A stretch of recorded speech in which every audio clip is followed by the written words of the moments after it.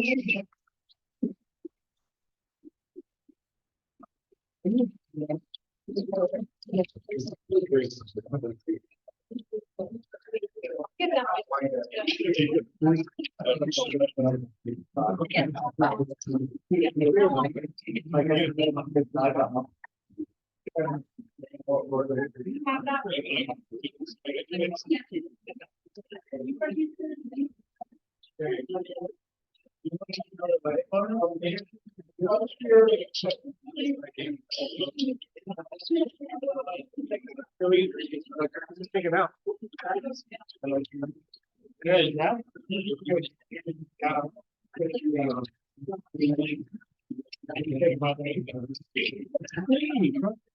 Check it out.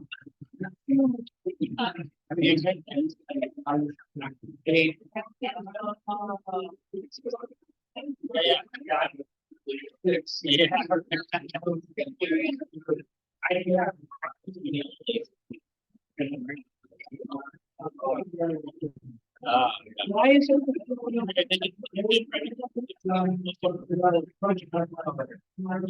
It's like really.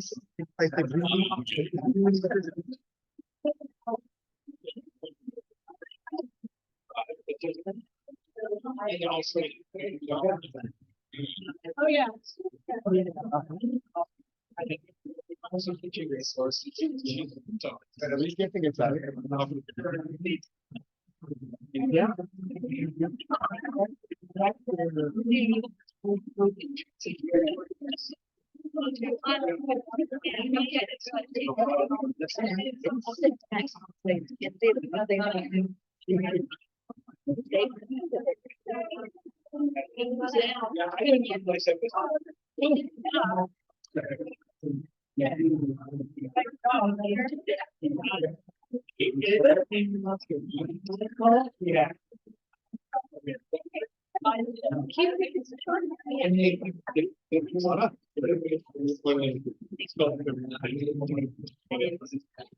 have.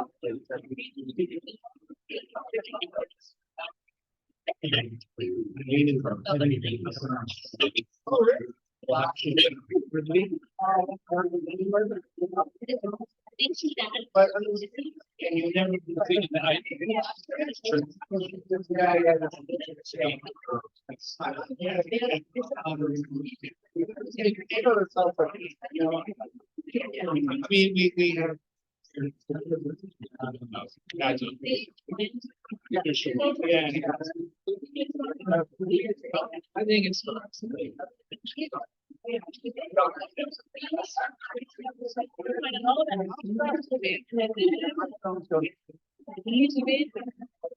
All right. Yeah.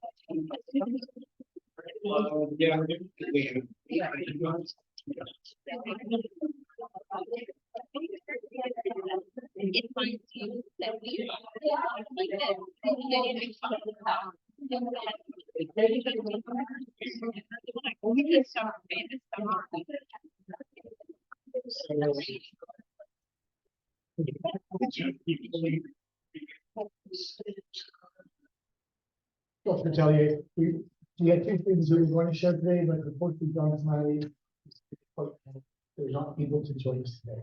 But I think he's watching. Everyone, love John.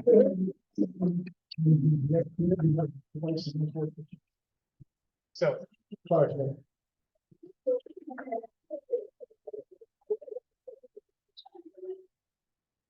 Hi, everybody. I'm Clara Schmitt. I'm a third year Atelier student. This year have been very productive for me and pivotal. I started this year's work of doing the website and all this stuff, and that took a long time for me. But I also experimented a lot with these 4 very different pieces. As you know, when you finish modeling in clay, you still have a long way to go. There's lots of different decisions like mold making or firing, and then the whole question of color, that, and yeah. And so these are different experimentations I did. The last one, the bas-relief, is very much a work in progress.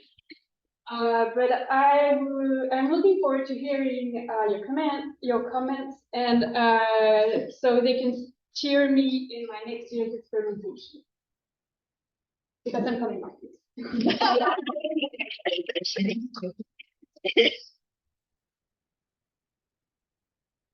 Lovely, lovely. This is really next level sculptural work. It's so difficult, such a difficult piece.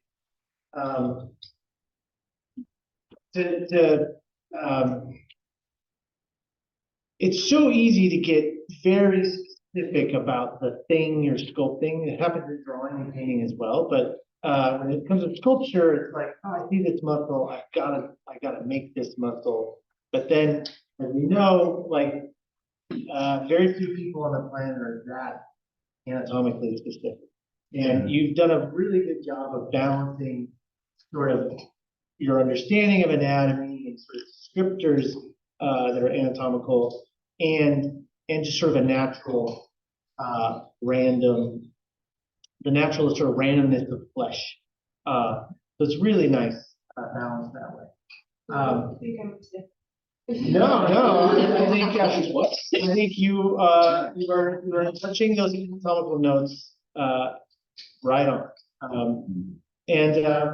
The other thing that goes along with that too is it's not just about each individual piece. It's like how do you put the whole figure together in a way that conveys balance, where the weight goes over, and maintain some sort of natural the natural rhythms that happen throughout the body, the gesture. Like this is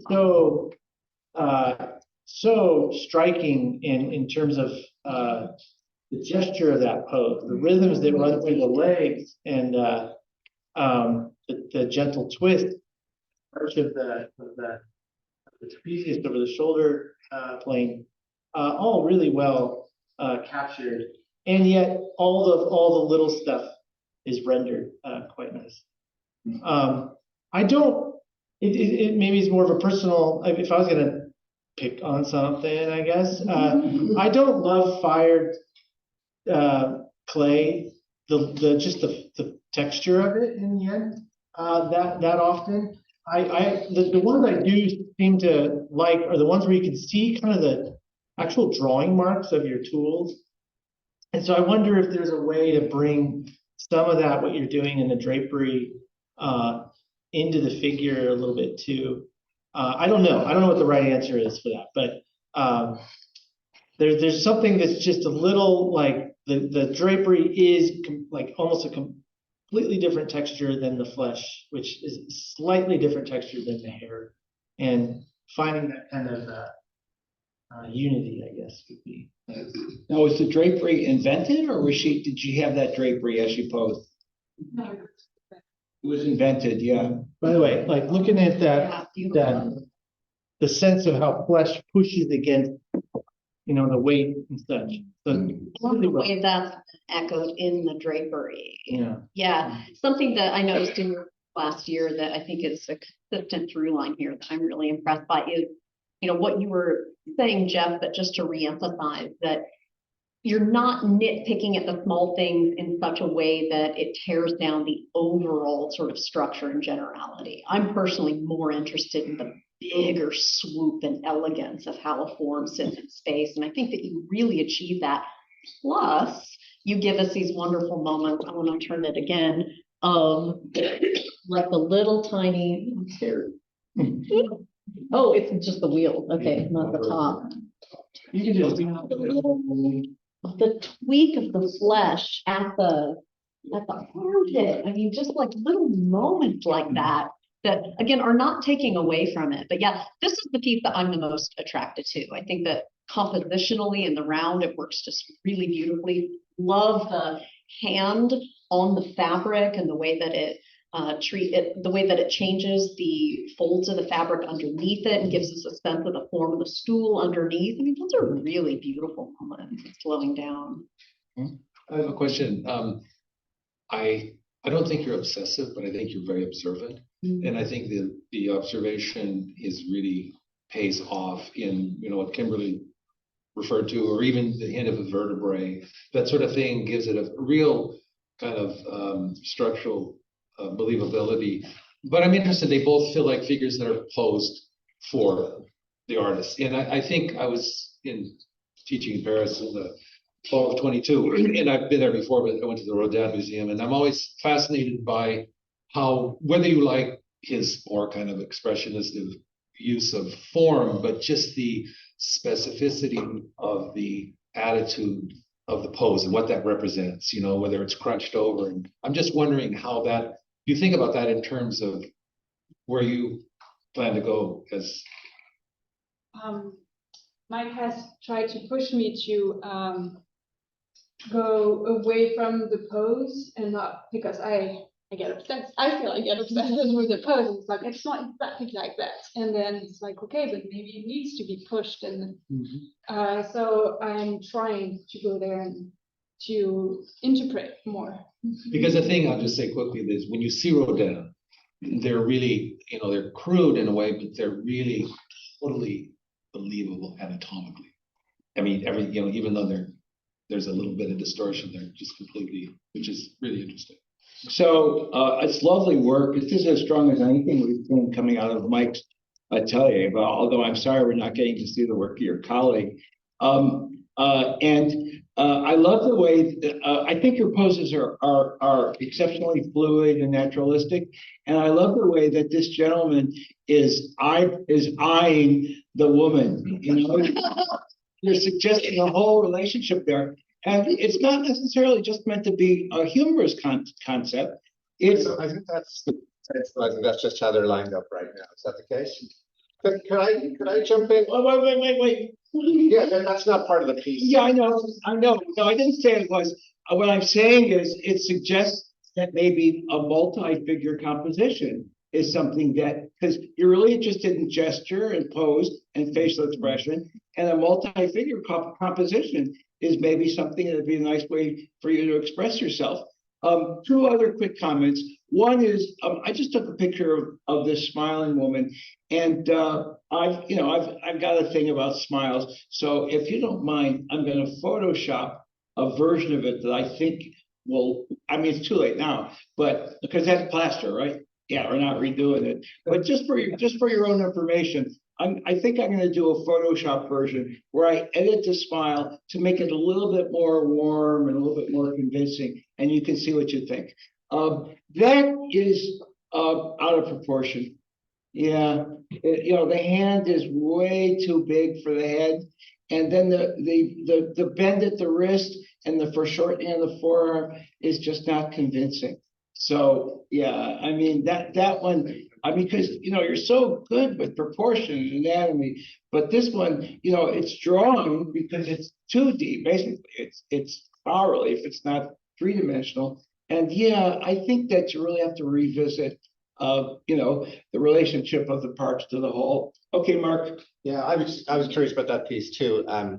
Like when I think about relief, I think about people like Algardi and whatnot who are like excellent at doing that kind of relief, right? And so, you know, this piece, it just, I mean, as is, just because the background is completely blank, it just feels a little bit kitschy, even aside from the proportional thing. So, you know, if there's other stuff that's going to be added to it later and etc., then that's a whole other thing. Again, I would congratulate you. Like your sculptures are beautiful, right?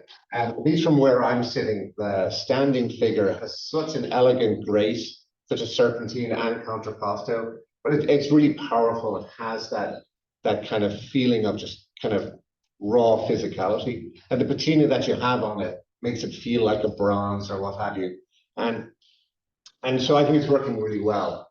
And I think you're speaking of that kind of like the finish. I look at this and, you know, it's plaster, so it mimics marble, right? And then the middle piece is more of the clay fired, and then we have. And so I guess we're living in the age now where you can make a lot of decisions about what the sculptural, the appearance of the physicality or the material is. Like, why have a white cast-esque piece, right? And because there's so much history there and our baggage, right? And misunderstanding about how those statues were originally. And I know you're aware of all of that.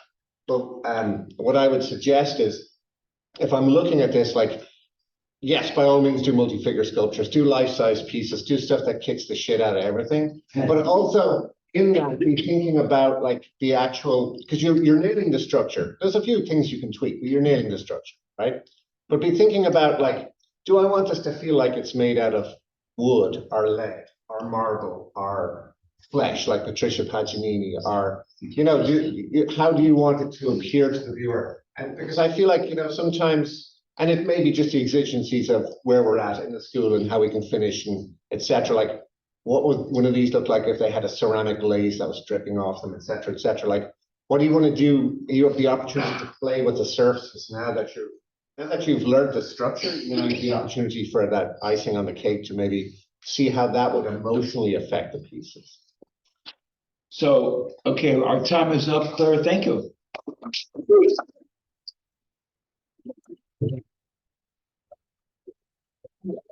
But I don't know anything about it. Yeah, nice. On to the Georgetown Atelier.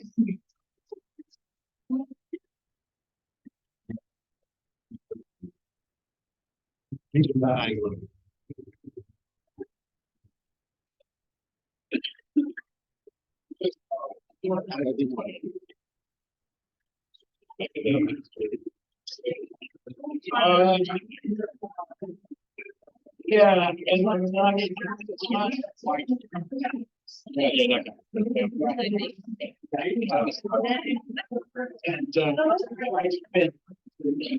countless hours reading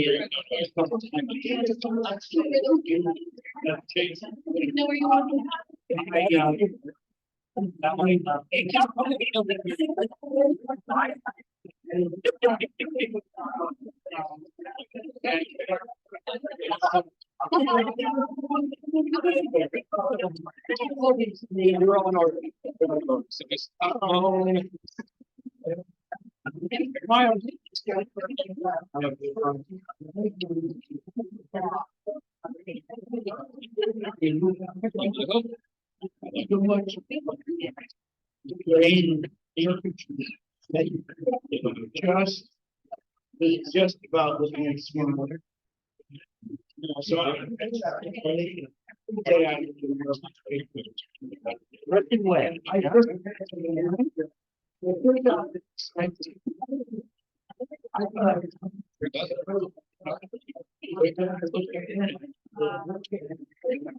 a bunch of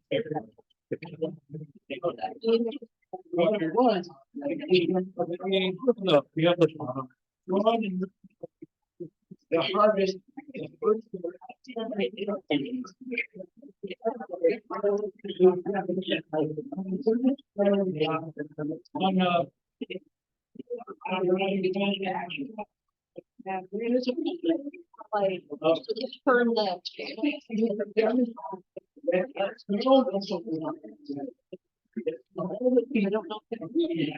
It's more for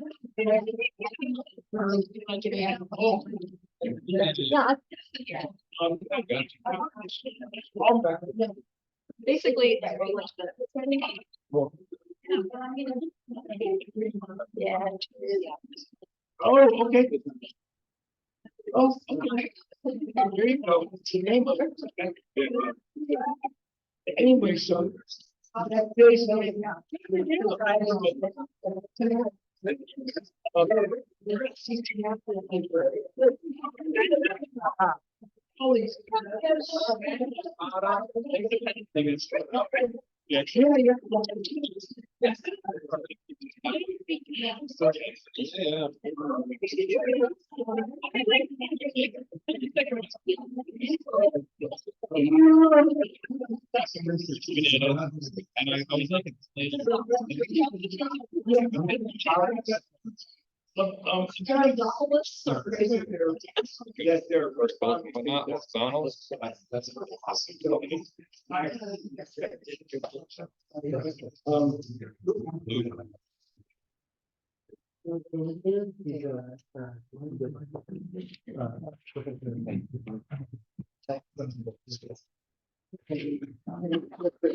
Okay, Charlie, get away.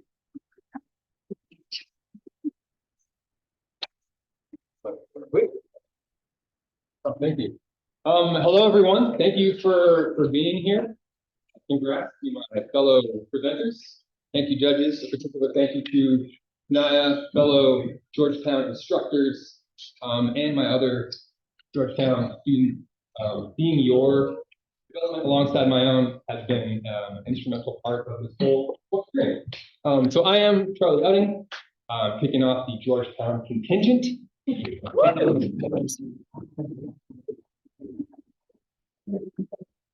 what we have here feels very much like a beginning. These paintings represent some of the exploration and experimentation and fun from the last few years. We have some from life. We have some that are more sandboxes as opposed to finished paintings. We have some where some themes have begun to emerge. This one here, sorry, we're facing that way, but this one here is a little bit of an outlier. I came to the Georgetown Atelier off the back of a model illustration career, and those represent some of the work that I have done over the last 2 years while the program. Those are painted digitally, and they're mostly here for context.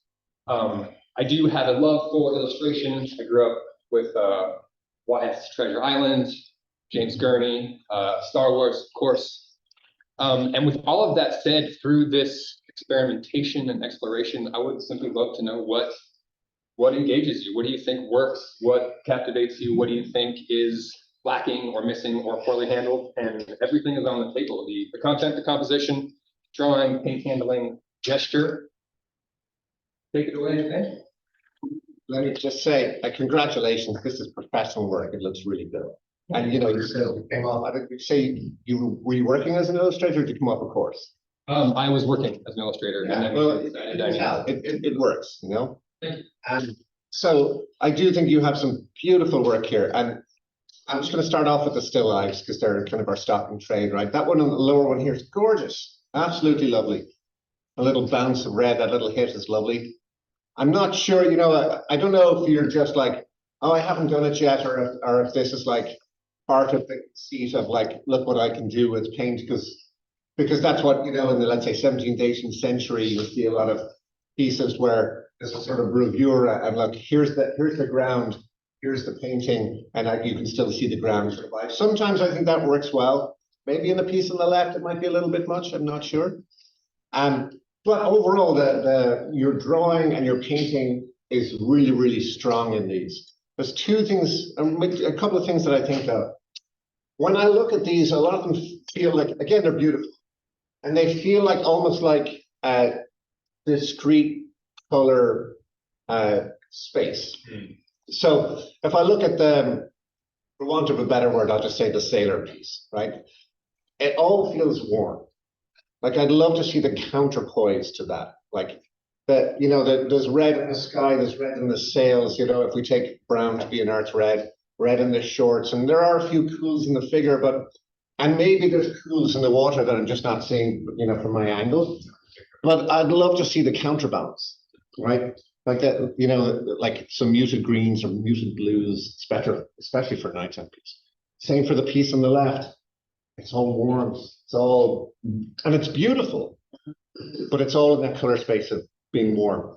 Does that matter? It's up to you, you're the artist, right? But it's something that here, seeing a lot of that going on, except for this beautiful pop of the yellow, which is gorgeous. And I look at this and I find it really compelling. And then I'm like, why isn't there like a yellow bounce like gold just making this? Because this is a beautiful face, but it's kind of hidden and fine, but you're definitely showing us what's going on there. So why not take this motif of the gold and bounce it up there and celebrate the sort of the reflected light of the water and the coolness, you know, with the heat of the day and etc. You know? And so I would say, looking at these, you have these, again, beautiful color notes. And then, you know, it is it's a thing in traditional illustration, color bounce, like that bounce light. And I'm not seeing that much of it. And I'd love to see that, like, I'd love to see the green. It's in there, but I'd love to see that green. Why isn't the green bouncing up in those figures more? Or here, why isn't some of this chartreuse green, why doesn't it feed into the flesh or the reflected light in here? And these, again, it's all nitpicking. These are beautiful pieces. But when I look at that, that's one of the things that from a technical note, I think if you add that, it will just add another level of dimension to your work again, which is already so strong. You know, and then contemporary people, I'm sure you're up at Simon Stellenhag and James Dean and all them. I get a little bit of those hits, you know. Yeah, congratulations. So I think that it's interesting because I don't feel that in these illustrations, the digital illustrations on the right, I feel they've got a full value range.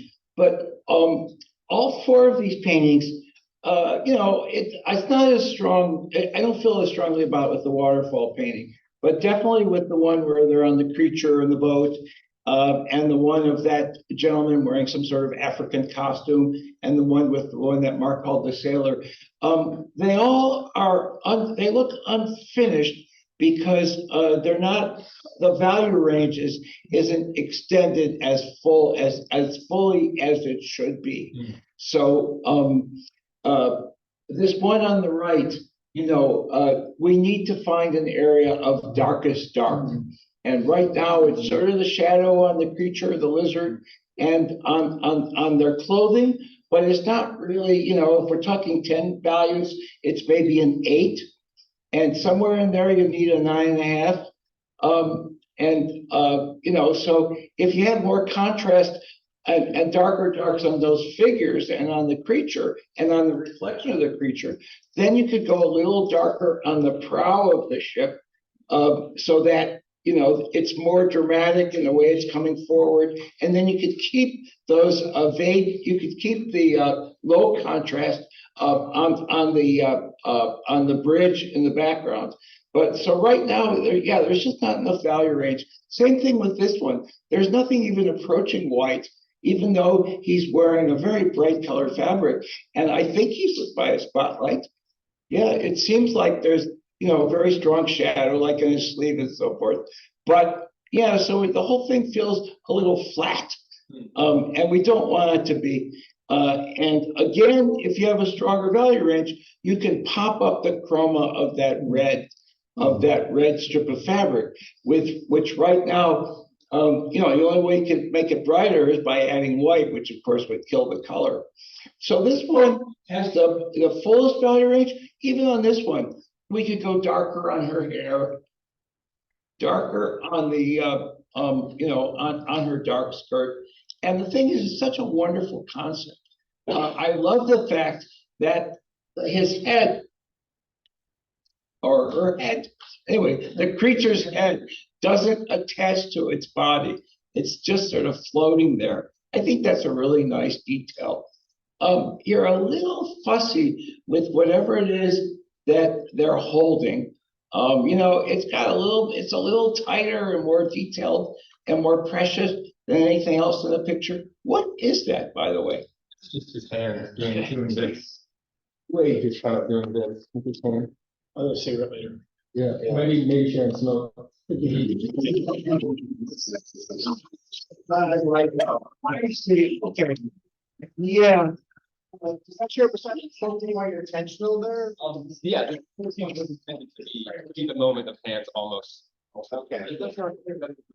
Yeah, it doesn't quite pull off. I mean, it's such a lovely painting otherwise. Her gesture, her expression, I mean, obviously, we're gonna look at that one first, because, first of all, it has the clearest composition in terms of, visually, you know, it's these dark figures silhouetted against the light sky, whereas this one is kind of midtones and midtones. But also, you know, just narratively, it's a wonderful concept, you know, it's the whole ET thing, you know, the friendship between the alien and the human. And, you know, we're always attracted to that, as long as the alien seems to be reasonably friendly. You know, so the clues you're giving us here are leading us to think that, you know, it's not going to zap her with a death ray anytime soon.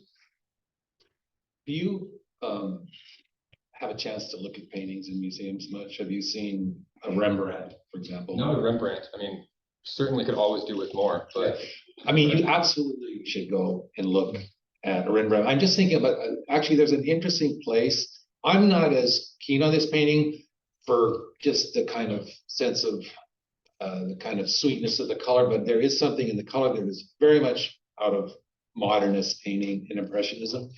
And I think there's a place between painting and that which I really like, which feels historical. It feels exotic. It feels, as I mentioned to you, it makes me feel like this, The Death of Sardanapalus by Delacroix, which is in the Louvre, which is one of the great paintings of, you know, you should definitely check that out. But if you see a Rembrandt, the way, the physicality of paint, the way he's a scarf, and then he'll take a like white, letting him drag it, and you these little diamonds, and you get away from it, it just becomes illuminated. And there is something in that that is so close to being really, really good. I mean, it is a good painting, but I think even the comment about the color, I do think that the background, there could be something that creates a little tension in terms of light, that you could experiment what you're doing here. So I believe there's somewhere in between these two paintings you could go where you'd find the place that's your own. Because right now you don't quite know. You're experimenting, you're really skilled. And I think that it's just going to take time. There's a self-portrait in the Met, which if you only had to see one Rembrandt, it's a late self-portrait, and every possible painting technique, you know, impasto and glazing and scumbling and scraping, it's all in that one painting. And I mean, you could spend 2 hours looking at that painting, and it would be worth just flying to New York just to spend time with that particular painting. And nobody can paint like Rembrandt. Well, no matter how you're never going to get that good. He's like, honestly, I mean, but Sal,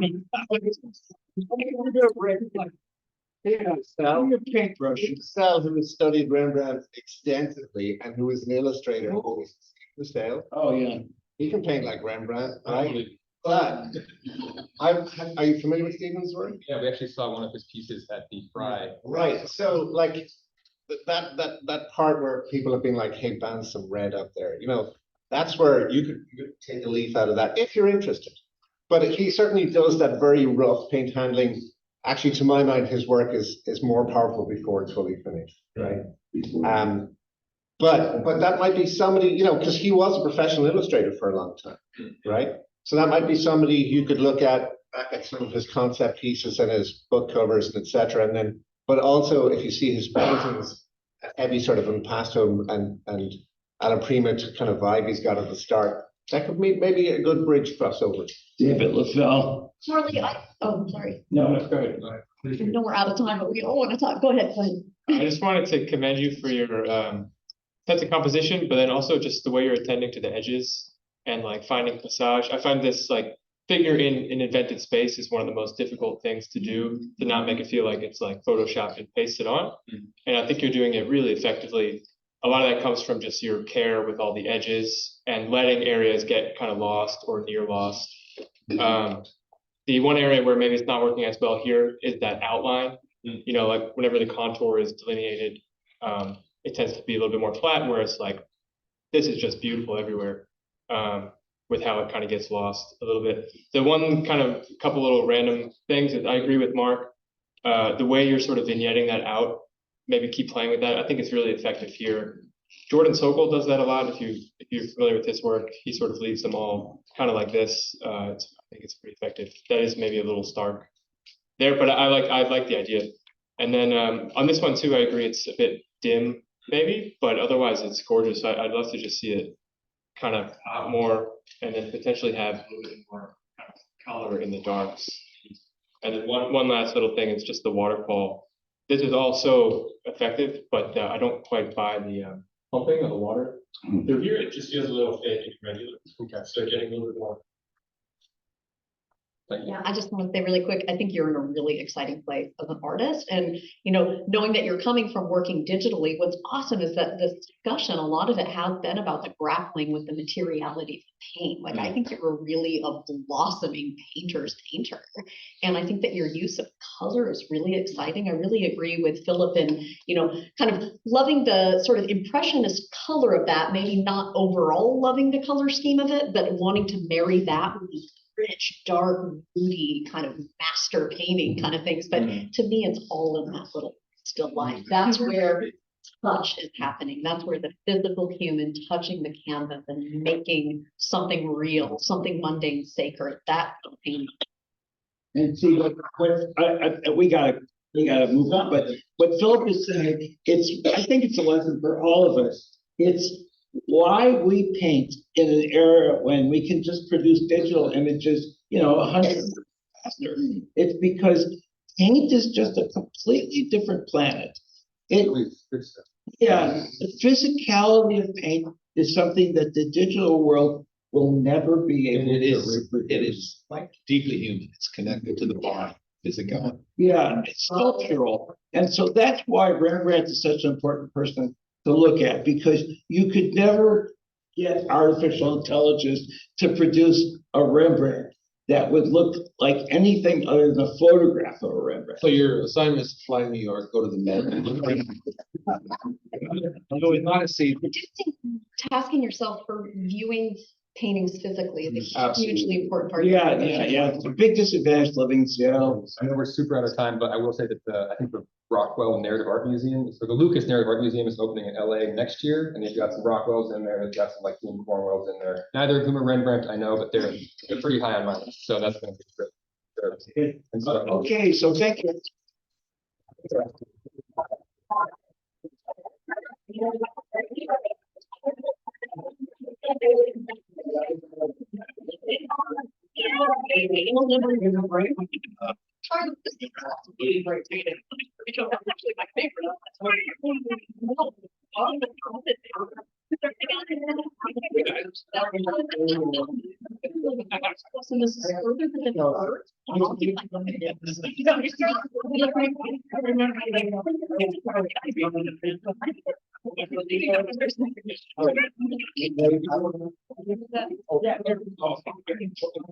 Great advice.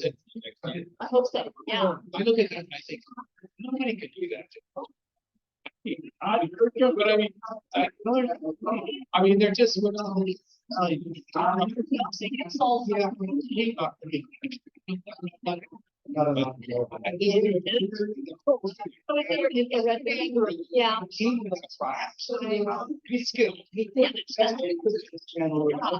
Good job, buddy.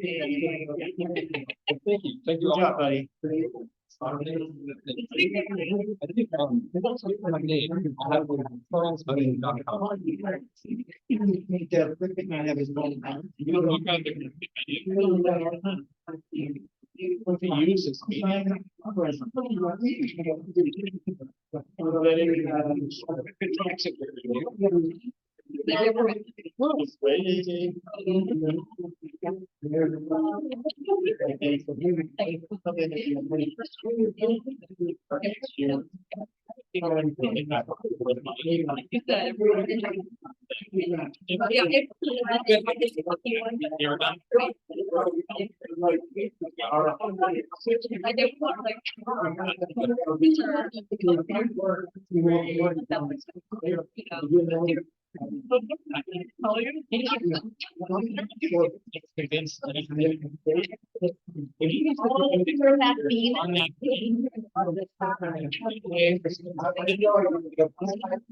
charles.com.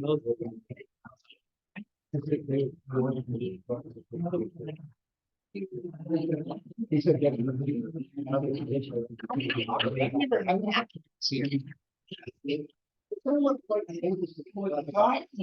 one of the best things. Yeah. Man, yeah, it's really,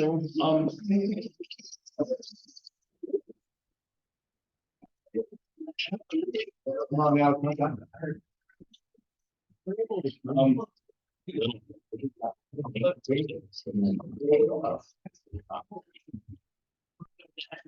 yeah, and he's really not. Okay, hold on. I just really like this one. Like, a little bit like Okay, got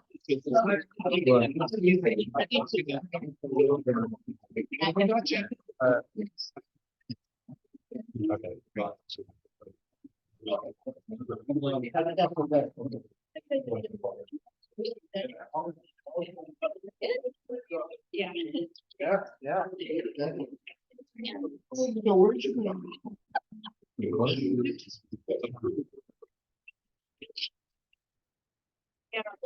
I don't know if I'm gonna go behind it. Yeah.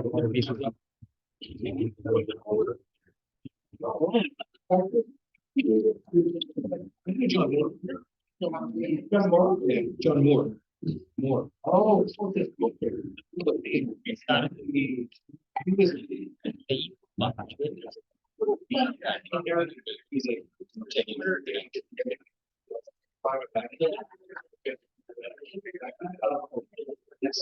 Yeah.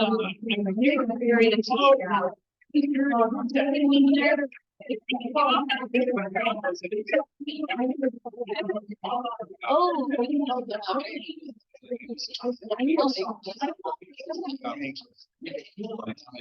But really.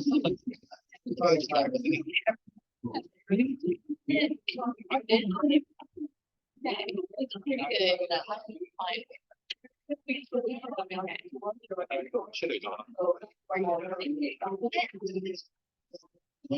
Yeah, long gone. I don't know.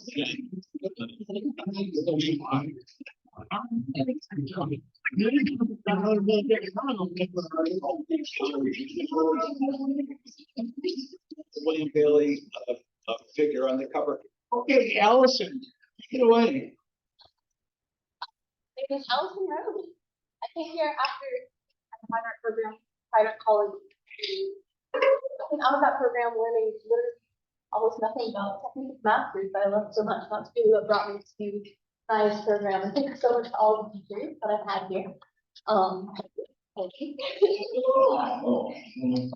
Yes, so you see that my work here is kind of in two parts. There's the technical aspect that I love so much that I was trying to perfect in my time here, and then we have the more personal works, going in direction, talking about themes of a light in the darkness, or things that hold us back from than ourselves. Thank you so much, guys, for being here today. I'm looking forward to hearing what you have to say.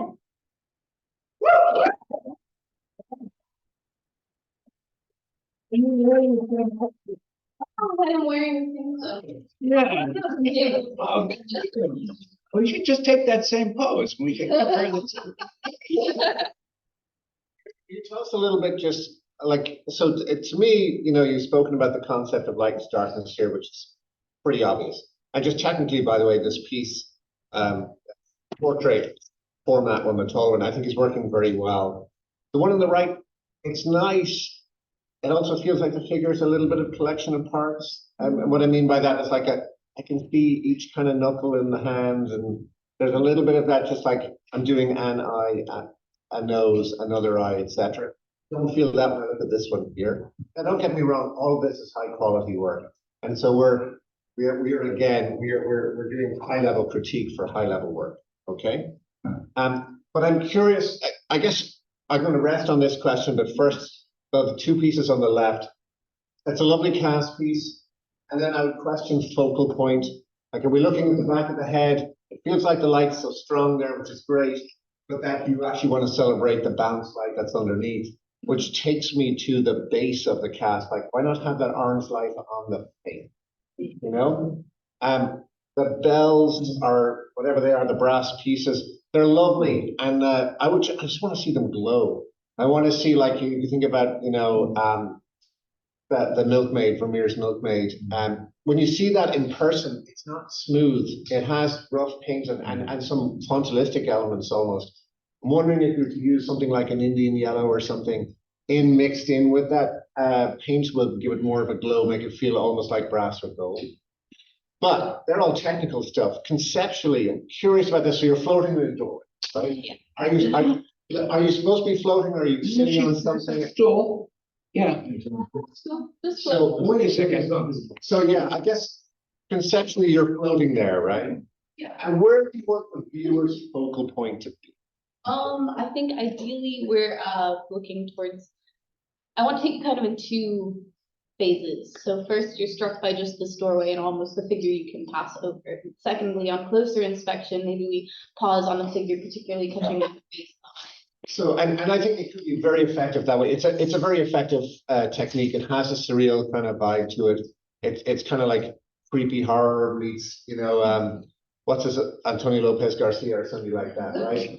And I think that's cool. I would suggest that just, these are all about the gradation of light in many ways, and I think that's where if you're going to play with that idea, just tweaking that a little bit more. And so I would just make your values just a little bit more light on the face, so that's where our attention goes. Because I think otherwise we're looking at other parts of the painting, and I don't know if that's conceptually where you want to lead us. So wait, to sum up what you're saying, Mark, is you're saying that you would like to see more contrast on the figure. Well, it's a little bit more light in the face, because you have a particular look at the face, you've got an emotion, you have expression. It's real, if somewhat depressed or threatening, a little bit of both. There's a little bit of menace there.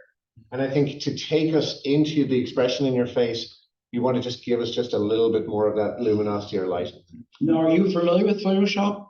Do you know how to use it? It's definitely something I want to dive more into. Yeah, because that would be a perfect way to analyze this one. Because you could do like 5 different versions of the figure in like 10 minutes that have different degrees of brightness on the skin tones and contrast. I do that all the time. And, and then it saves you so much time over doing it any other way. And then you'll know, you have that data. I'm sure one of your classmates could help you if you don't feel like it's something you can handle on your own. First of all, I think this is really an interesting painting. I think it has a sense of unity, and it's a kind of light. I like the softness of the contour of the figure. I think it's really interesting. In the drips, I like that kind of integrating something that sort of asserts the physicality and gravity. I don't think of this in what was the painting thing, the British the one who was What's the painting look like? No. It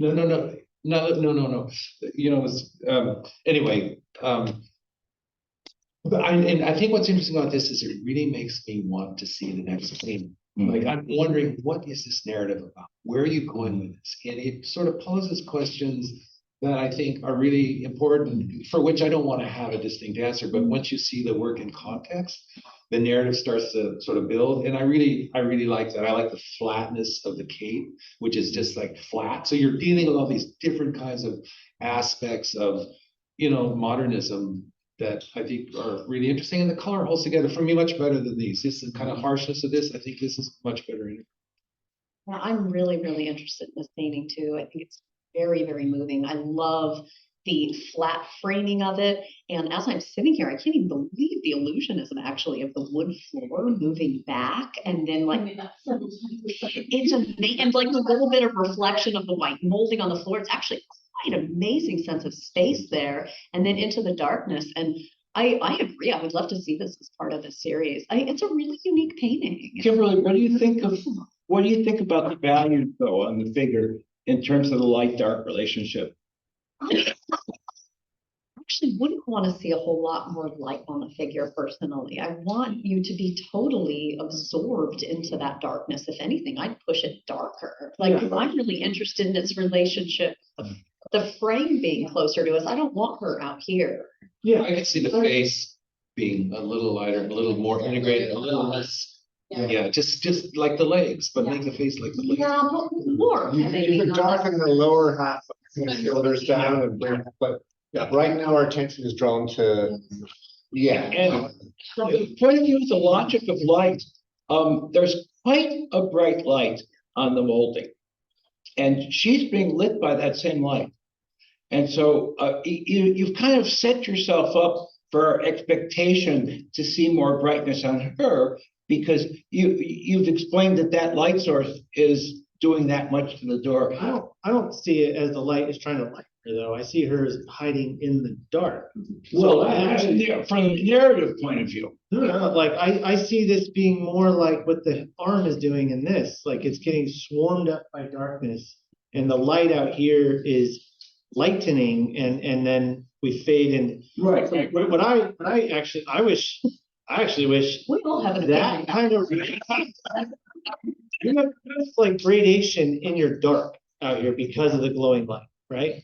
And so like it gets weaker, the light as we move away.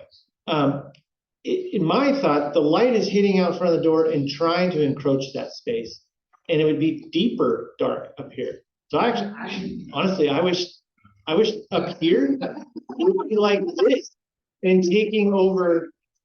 Yeah, your eyes would be adjusting to the dark space. So I would make this more luminescent out here and deepen this to a darkness like that. Now, did you consciously reference Whistler when you did this one? Not consciously, but I am fond of their work. Yeah, because it's a real Whistler palette from his mother, the Whistler mother period. And that's a great influence. Yeah. The palette I do. Yeah. And the simplicity of it and the limited palette, yeah, it's very much out of Whistler. And Hammershoy too. Yeah. I really do love in both of these iconic driving of the compositions, which a lot of people stray away from because we're told so in art school not to do that. And I love that you're doing it. Just put it straight front and center. What Jeff was pointing out of how that luminosity kind of hazes or fades out. I think it's kind of more of a transparent paint in both of these. The little area around that smoky aviary. That's really beautiful. And I don't know what like another series of paintings like this might look like. Areas like that might maybe give more texture or glow or nuance to a dark space like that. By the way, Hammershoy, that's another name that people should check out after our class today, because he's only become known. About this. Yeah, so, sorry for this. So I appreciate that, but two things though. One, I'm a huge fan of this. I mean, I've done so many pieces. I love this on the right side here, but I'm thinking ambiguity in terms of gesture, in terms of composition. There's an ambiguity in this piece as to reaching versus dropping, for example. There's no ambiguity on this one in terms of reaching versus dropping. It's all reaching. And so to me, like the tension is lacking in this piece. And so to me, I always like I mentally close the fist and the piece becomes more interesting to me. Not that that's the solution, but so opening up the ambiguity of the relationship is important. And finally, so there's this, I like this piece. I love this piece, I really do here. But I keep thinking as a sculptor, we're a haiku medium. We have a limited amount of stuff to work with. We never have a frame to work with. We only have a thing. So the symmetry here begs to be broken for me. And it begs something that brings this out of the ethereal into the mundane, for example. So I don't know, but the light thing we're talking about here can be broken. I don't want to give you a suggestion, but I just feel like the symmetry can be broken, and that might provide the answer for this statement that's happening. How though, Mike? How would you break the symmetry? I personally would think about something in one of these lower corners that does something. So some feedback that I've gotten a couple times that I'm trying to figure out how to incorporate, because I think a lot of the times my compositions end up somewhat simplistic, and I think that happens because I'm trying to talk about artifice.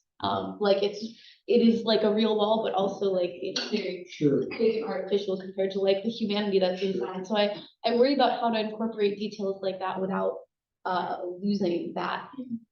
If you, I'd love to hear suggestions.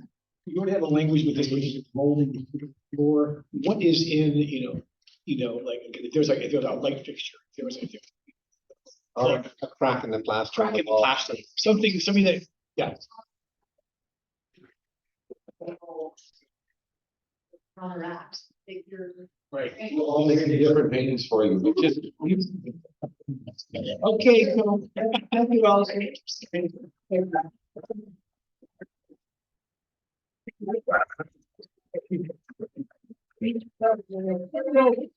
Allison, do you know Hammershoy? Or?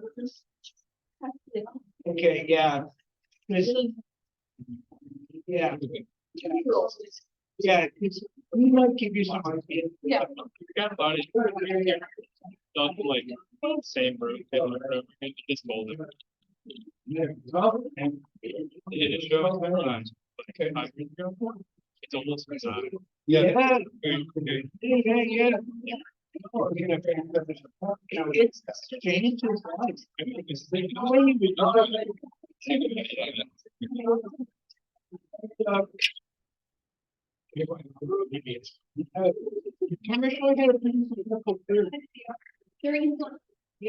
Yeah, he was appreciated. Yeah, he did well. Did you see the show? They had a show at the Pride about 15 years ago. Yeah, well, they had a lake stop portrait that was just gold. I don't. No, you don't. Yeah, his sister apparently.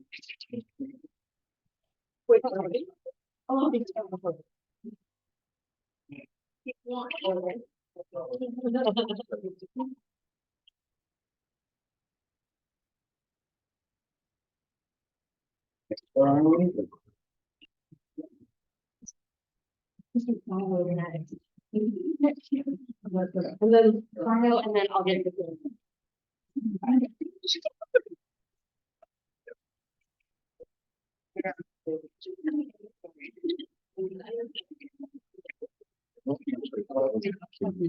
No. You're so serious.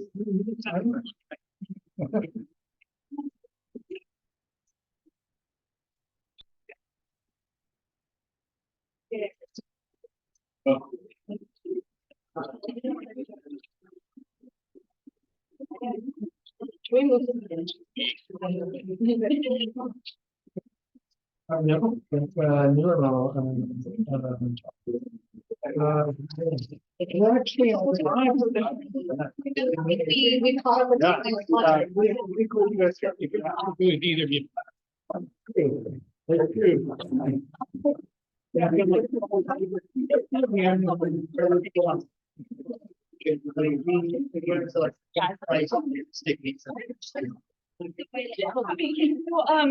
Right, no, more upright.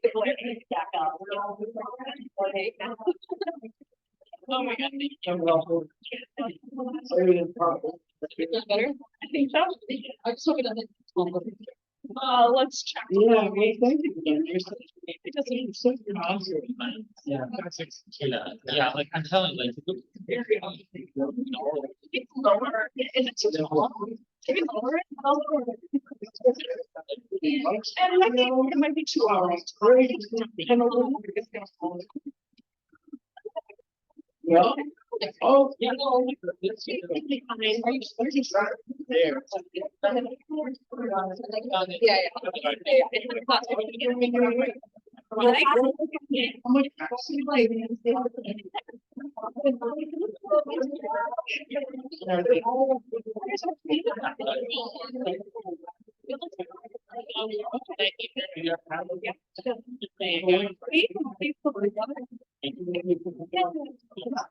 you there? Yeah, no, actually, I'm.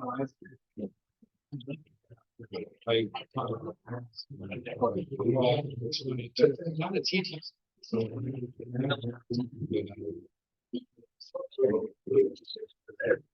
You don't have to fall. I mean, when we talk, I mean, Yeah.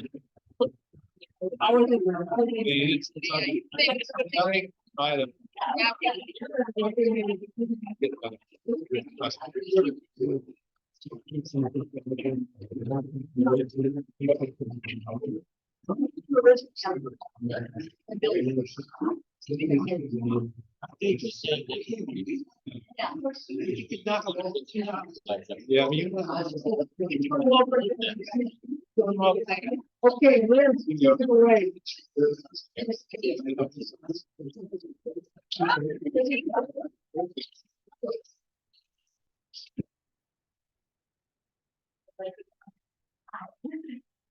I'm Liz Lilly, and I joined Georgetown Atelier. I learned oil painting from square one in an environment that was really focused on my pastoral practice. It's been such a privilege these past 3 years to work with Kanaya and the other studio. So during this past year, my focus has been on learning color, and then as we got more into personal projects, starting to play with the tension between the more realistic, figurative forms and a sense of abstraction.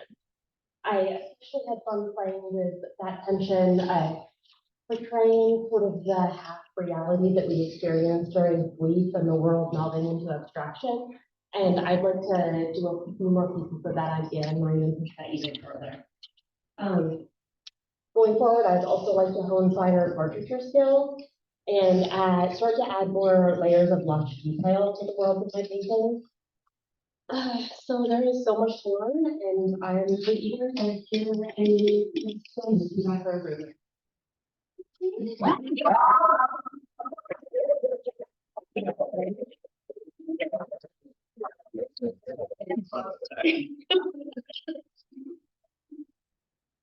Congratulations.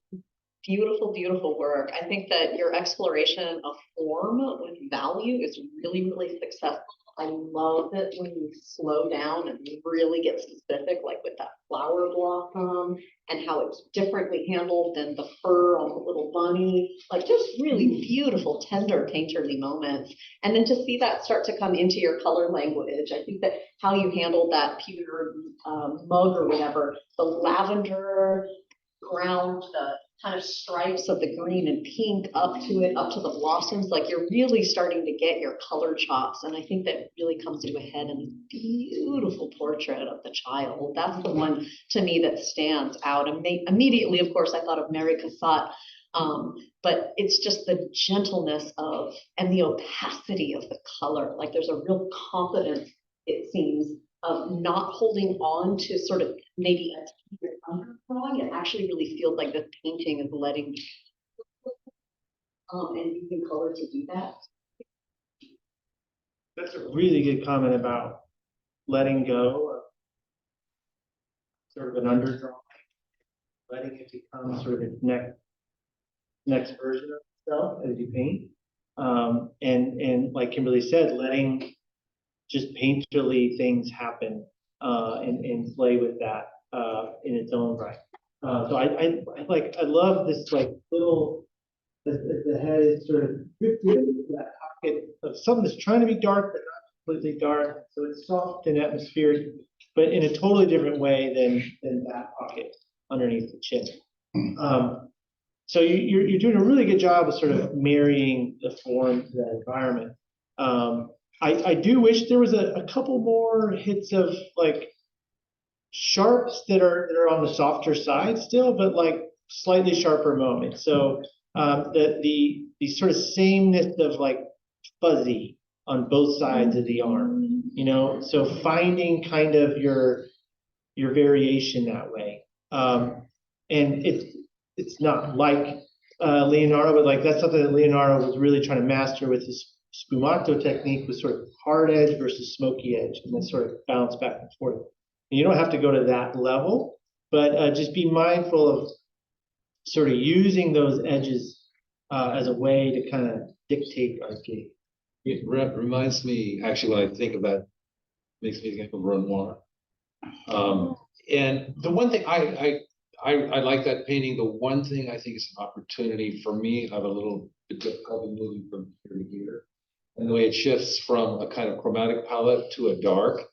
On the other hand, this painting, I think, is really, even though I think it's dark, but I think it's a stage. I think what happens here, this color, the way it shifts down to here to this color, the way the sort of space is opened up is really, really nice. And I think in contrast for me with this, which is a great kind of a way to kind of experiment with color, but it doesn't really create space. It isn't really, it's sort of like a backdrop when those figures are floating, and this is the space becomes the volume, becomes a space that the figure inhabits in a really meaningful way. And it's really dictated by color and light and transition.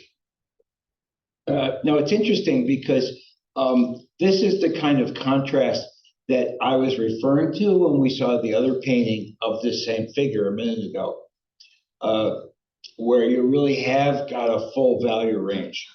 And so it does bring out, the gleam of the fabric and the crimson of that of that belt or whatever it is that he's wearing. I have issues with the red in this one, because both the color and the way you've painted it. I don't know whether your intention was to suggest blood, but that is the effect, at least for me. And that's pretty intense. You want to make, if you have a reason to do it, then that's one thing. But if it's just, it happened to end up red, I would change the color if that's not really what you wanted us to associate that with. I think it's one of those unfortunate circumstances. Like, I like the selectivity that you're doing there. It's just that color, as it does kind of get transparent as it moves out, comes off a little, I was thinking that too. It comes off a little bit of a blood stain. You kind of block that out and you look at this. It's a really lovely texture and sensation of sort of dark light, or the way light looks on a darker fabric. But I think this is where it really kind of becomes symbolic in some.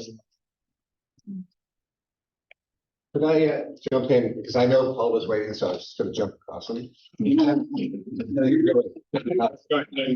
So I was just, you've got, you kind of, how to draw the human figure. You've got your forms down, whether it's, objects or figure, etc. And I think you are stepping in. You're in a great place tonight. You're stepping into paint in a really cool way. And some of the concepts that people have mentioned already, like the sleeping child. By the way, is this deliberately a face in the background there? No, you see a face? Yeah, I do. An eye, a nose, and a mouth. It's kind of like a sleeping old. But anyway. So, but the sleeping child, everything is soft. It's kind of, and so somebody was saying like hard edges, maybe playing with that. The way you think about that, like if you think about, let's say, Dean Keller's drawings are like, whenever you get a bone point, you could pop it a little bit more. Having said that, really areas where you want to give us contrast to be the focal point areas. And somebody referenced Melia Cassette, and actually this is a very similar color scheme to one of Melia Cassette's bathing child paintings. But she builds up the paint, especially in the areas of volume in the figure. And it's not like super thick, chunky paint, but still there's a sense of contrast and actual thicker paint in the areas of volume. And so I would suggest maybe doing that, especially in the focal point areas you want us to look at. One of the things that I'm noticing throughout these pieces, like this is a beautiful still life. And my eye goes to the flowers because that's where you've given us most light. But compositionally, it should be the rabbit because you've set up the rabbit, right? But we're looking at the flowers. So that level of contrast up here on this figure, and it's always hard when you're dealing with, a light figure piece, but like one of the biggest props I'm getting is around the knees. So gradate the light where you want us to look, even if the room setup is different. You can say, if you can see bright light on an arm or wherever, you can be like, okay, I can take that and I can transfer that to where I want the viewer to look. And so I'm looking at this figure here, and again, the thing I notice most is the shoulder, right? Now, don't get me wrong, Rembrandt, we referenced earlier, Rembrandt has pieces where, you know, portraits and he's in armor and there's ruffles and you pop there, but he still gives us enough light around the eye. And you notice Rembrandt gradates the light, like there's a transition of 8 to 10 inches between, let's say, the forehead to the chin and around the zygomatic arch and around the cheekbone and all of that. That's where he pops the light, so it brings your attention to one eye in particular. And so within a space of moving, like the light on the cheekbone is stronger than the light on the upper lip, which is stronger than the light on the chin. And so I think like in this instance, yes, the clock would be brighter, but your job is to figure out a way to make us engage with this. So maybe pop a little bit more light up here, etc. And again, I'm noticing that in the figures over here, like, did you have a focal point? And because, you know, decide, put the light where you want us to look, because that's happening anyway. So then that's the decision you make as the artist. Yeah, really beautiful work. Your attention to detail is amazing. The specificity through all the individual elements in this painting and the flowers and all of them is amazing. The edges are beautiful. My main advice is I would love to just see you do like a dozen poster studies. And I think what's holding some of these back is that each area is kind of treated all the same. So like these values are the same as here and here and here. So on a technical level, it becomes less realistic in the sense of naturalistic sense of light. So for instance, with the flower, you know, within the lights of the flower, they're sort of the same level of contrast as in the shadows. It's sort of 1 through 9 everywhere almost. So doing more things like poster studies will keep you thinking about the hierarchy of the light, and as well as sort of more emotionally the focal point where you want the viewer's eye to go.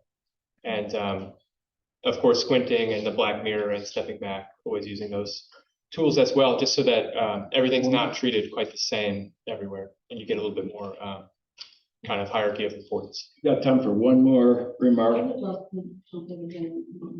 I just want to point out the color of this shadow is so beautiful and welcome in this context. Philip, you had mentioned kind of moving from the color into this sort of more tonal. It's like more of that sort of turquoise shadow could move in over here. But what I was thinking was, in this painting here, where I agree the figures in the background kind of aren't totally working together yet, that it might be bringing in some of the cools of the background into some of those shadows, making the shadows on the bodies maybe not quite so dark, but actually make them a little bit more chromatic, embedding them and creating a more dynamic figure-ground relationship. It's just that turquoise shadow is just like singing. And the softness, actually, the edges, I actually like this. It's a very gentle and loving kind of attitude towards this child. I mean, it does make me think of some of Renoir's painting, which some of it I don't particularly care for, but some of it I really like, but that's a beautiful area that you pointed out. That's like my eye goes right there. Okay, thank you, Liz.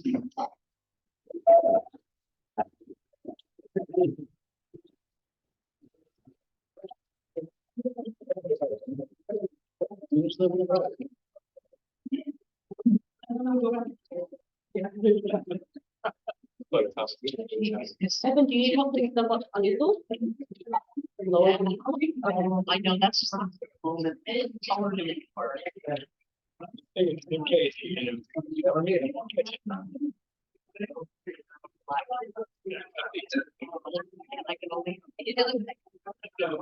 Did you already have a separate studio before you had to move out?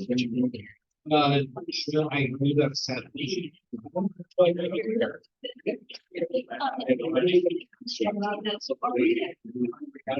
was lucky that I was.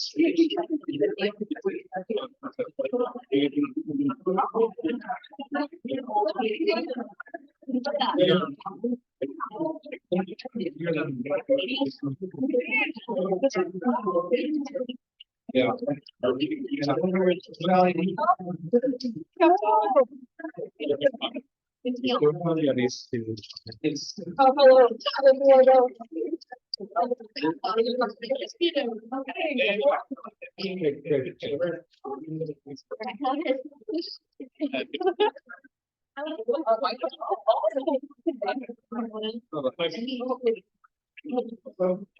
This one too? No, I actually.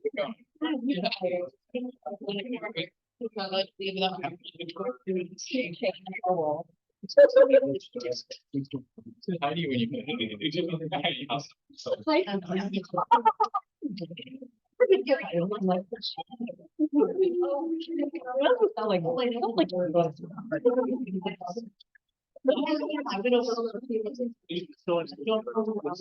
Well, my sister's up. you put that. My nephew.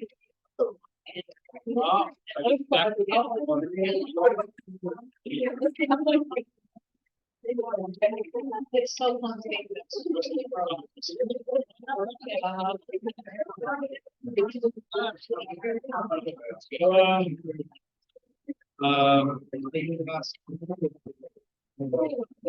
but the apartment that you just bought is big. That one's not one of them. Oh, what's Kyle and Melissa.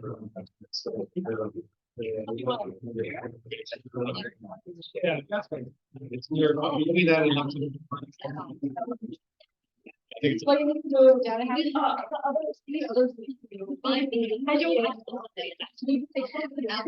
Oh, it's pretty.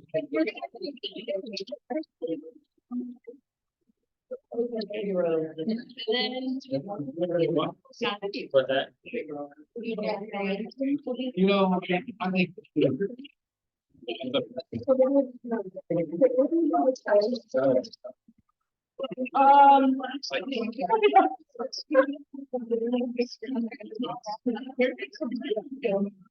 Here?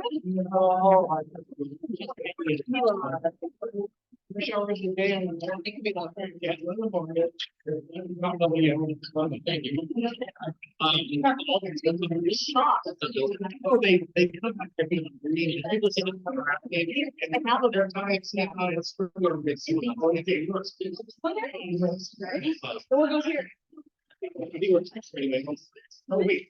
I didn't realize that. Black and then it was the years. You know, it's looking pretty good. Well, that's. Yeah, and you know, we were going down. I had this.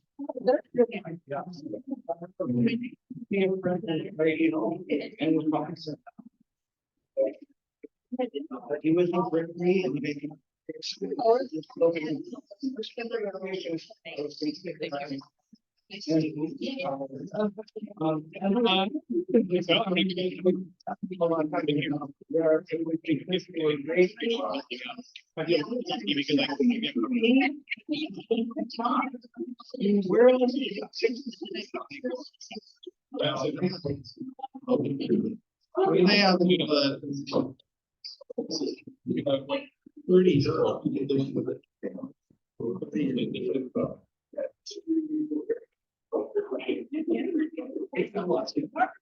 They don't have to.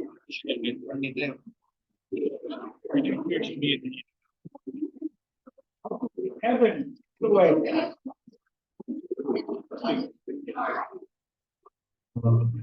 Hi, I'm Evan.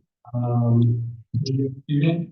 I came into this program straight out of college. I did painting up in college, but I pretty much didn't know how to draw, and this program has definitely like elevated my skills and super great.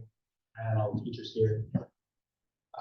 Yeah, just like the progression of my stuff, you know, we got some drawings, the black and white painting, then still lifes, a black and white painting, color still life, and then this huge piece over here, which has been like a huge breakthrough for me. Learned a lot of the gold leaf too. You kind of like look under, you know, you kind of see glimmer.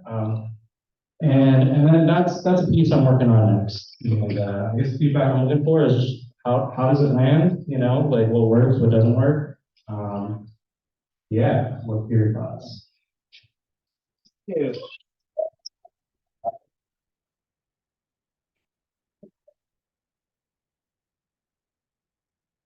I was just standing over there, resting in that, heard somebody say, oh, I love that, when you asked about that piece of yours.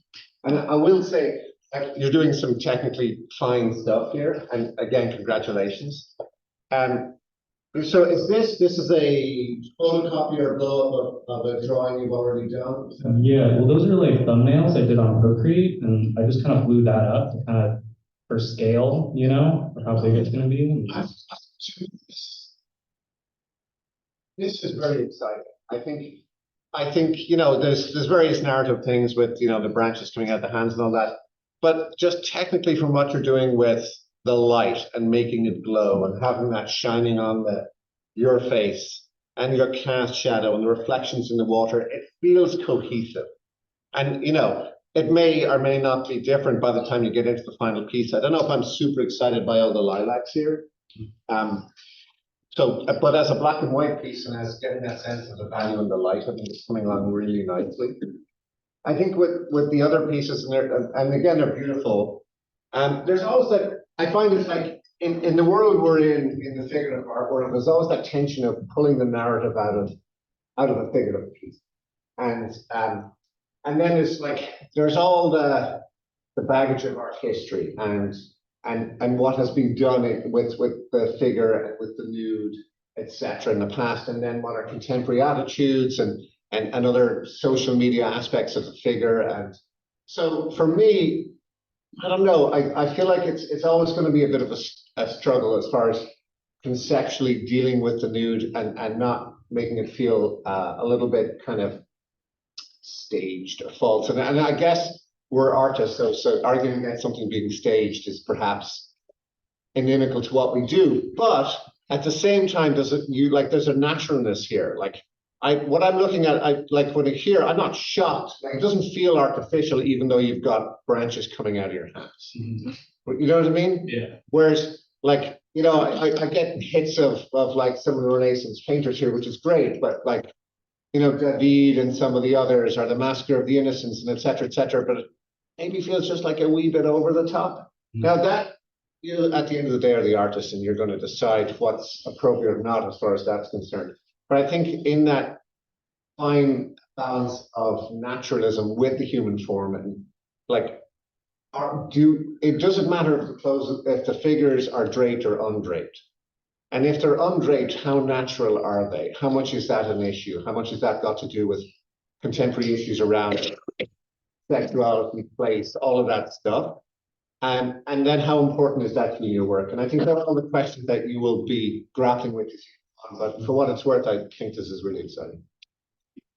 I agree. I'm excited for that piece. Many of the reasons I think that Mark brought up, but I really like the scale of the figure in that. The scale of the figure in that. I think it's going to allow your great strengths to come out, because what I'm noticing in the work here the parts that I'm really responding to in this smaller drawing and also in this clustering of these two figures. So these and that, the way the shadow mass plays against the white mass, and in this case, the combined shadow mass of the two figures feels so beautifully and generalized in a way, and not getting kind of hiccuped on tiny little details. Similarly here, I'm interested in like the combined shadow mass here, but then the little wrinkles of the flesh here kind of throw me out as like too much information, and so it breaks it up. But I think that what you've set up here with this shadow of the arm down the torso and the whole side of the head, so beautiful. And like Mark said, setting up a scenario where the light is the subject, because seeing what you can do with color and light in these areas is really, really exciting. So I'm very excited about that painting. And just to reiterate, like kind of like the rib cage here and just like all the little kind of finicky moments on the figures, really take me out of the piece. And so I really keep focusing on those big, beautiful masses. Yeah, it's showing your growth that way, in that like we need to learn so much about something to then know how to like distill it down to the essentials, you know. And so as you're evolving in your development, you can see, just like what Kimberly pointed out, Gary's in my way here, but finding areas of calmness that can be a good balance to the specificity on one side.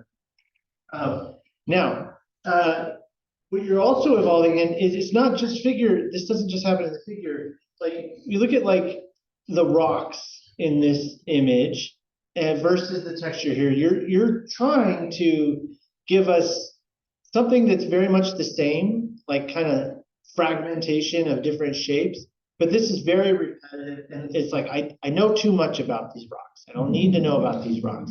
I get an idea of what's happening here.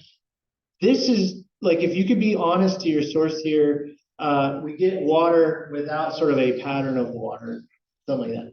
Where you really nailed it from observation is actually in these ferns. They're like 3 different colors, each of them. Each of these could be like the exact same shape if done poorly. And you found the variety that nature provides. And there's like this like texture and sensation of like what those should feel like. But like, and you capture that well. If it didn't have these like calm areas to bounce that off of, it would just be overwhelming, right? So the way you're handling your information is really well balanced in this. This is a very busy still life. You've captured the right amount of.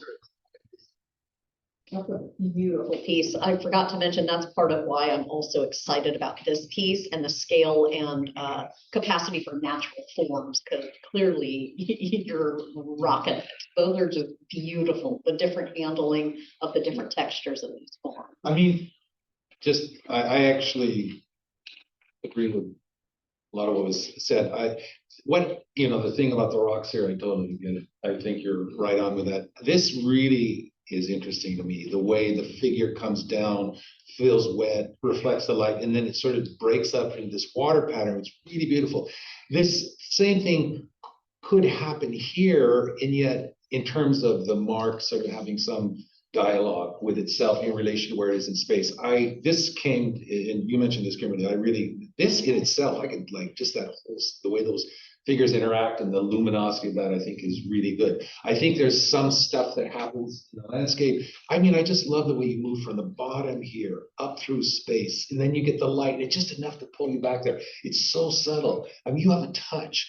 You can figure out a way to do that in paint. Look at Turner. Look at Turner's sort of misty landscapes. Obviously the best thing to do is see it in flesh, but if you get a chance, I think he'd be really interesting for you.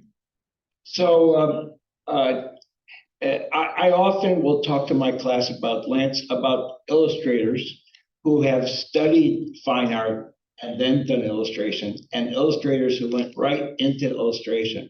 And you see a lot of this sort of thing with the rocks, with illustrators who have only studied illustration, they never looked at the old masters, because they tend to see the world in terms of these detailed fragments, but they're not trained in simplifying and massing and being selective. And that's one of your big issues at this point, because there's too much information about all these separate little rock forms. There's too many little splashes there in the water. These mountains are not nearly as convincing as they would be if there were just a couple big shadow shapes instead of all these little textures. And I think what people are responding to in this one is that from a value shape point of view, it's much simpler. It has a monumentality to it. There's a big shadow shape here, and one that goes down the side of the arm, and it connects with the one on the side of the body. And then that's it. Whereas if you look at this inner torso there, it's kind of a disaster in terms of the number of shapes. I mean, there's a little shape here next to the shoulder, and then there's a little shape of the breast, and there's a little shape on the tummy, and then there's a dark here, and then there's a crease there, and a crease there. So you have a sort of so you're fighting, these two kind of aspects of your art making. One is your love of detail, but the other is the necessity to come up with an overall design which is the dominant thing, and suppressing the detail, except where it's really important in terms of, in terms of the finished piece. On that note, it's this shape up there. I don't know if it's the ear. It's very confusing. Scale wise, I guess it probably should be smaller or something else should be happening up there. At least from this angle, it just doesn't quite read right. Whereas lots of other parts of the painting really do.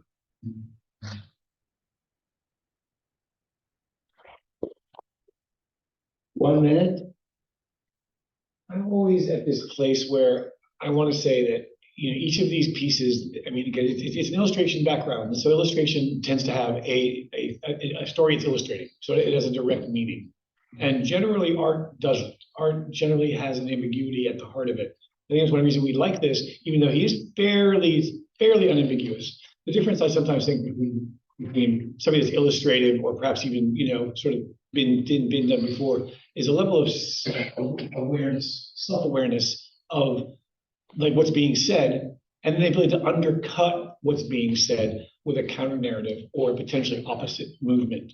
So things that could have acknowledged a little bit of like, oops, or like unexpected, like if there's a piece of driftwood floating by him, completely unexpected, no part of the story necessary, but there it is. Or, some little piece that acknowledges the almost randomness of the world, right? That sometimes is enough to kind of kick it into another place. I find that's the thing I'm wanting to say to a lot of people in the last couple of sessions, the difference between self-awareness of what's being depicted, or let's just say that, and a little bit of undercutting of oneself, to be, Just keeping a sense of ambiguity and mystery. Mike already said it, but I think one of the things that's important in art is finding the universal in the particular. So something that everybody can relate to. And at the same time, any system that's closed always fails. Every system that's open and has room for growth usually survives. And so one of the issues with illustration is it's an applied industry and you're tasked with, we need you to illustrate, whoever doing what, right?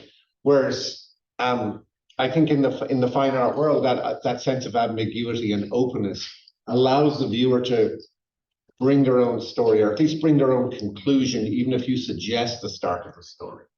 And so I think, that's where, unless you're actually getting paid money to illustrate a particular finished story, I think allowing for that sense of mystery where perhaps we have a scene and there are elements in that scene that are maybe recognizable to us, but what's finally going on, we're not sure, because there's a sense of mystery that the viewer can then complete the story.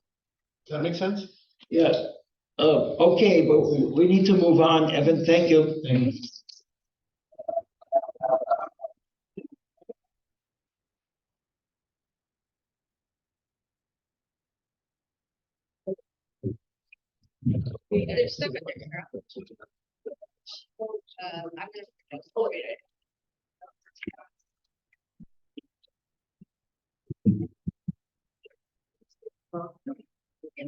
This is blown up virtually.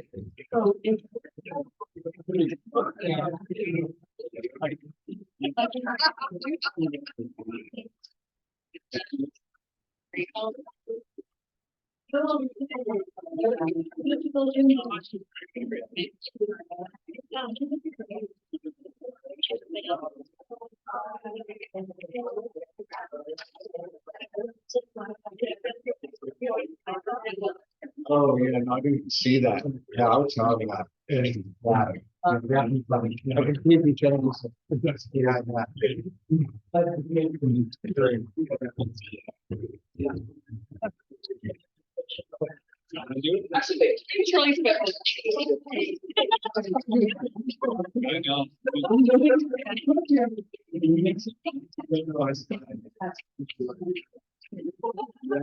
Yeah, no, this is a very time again. Praying to prevail. I know. Usually, Yeah. Find out, yes, I need this.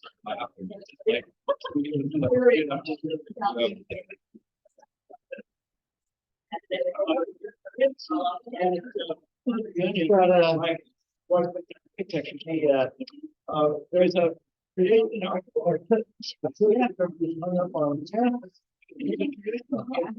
Or like. There's.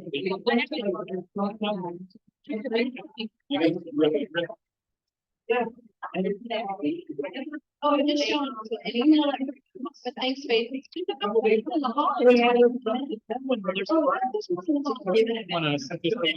Yeah, there to the page, yeah. I'm not sure like that. You know, they could go in a way,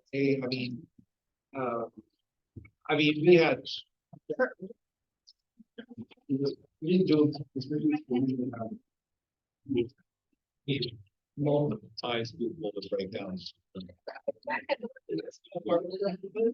Not it's just really. You also. Yeah. You know, funny thing is, there's a. Maybe. Have a sort of force with if he ever thought. You remember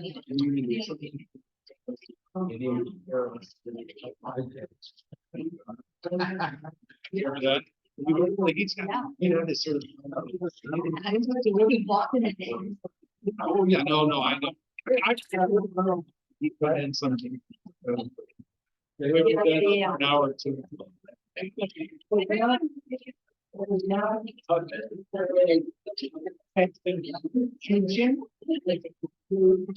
Negative, emotional, or whatever.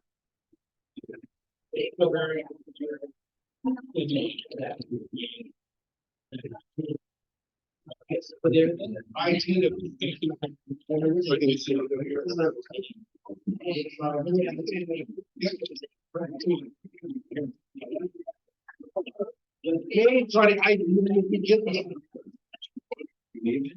it's more effective at this time.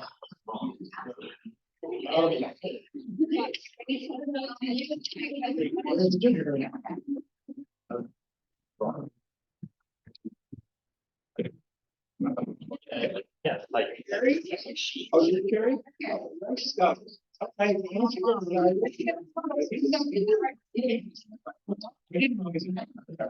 Okay, Carrie is the single representative from the Flack Atelier.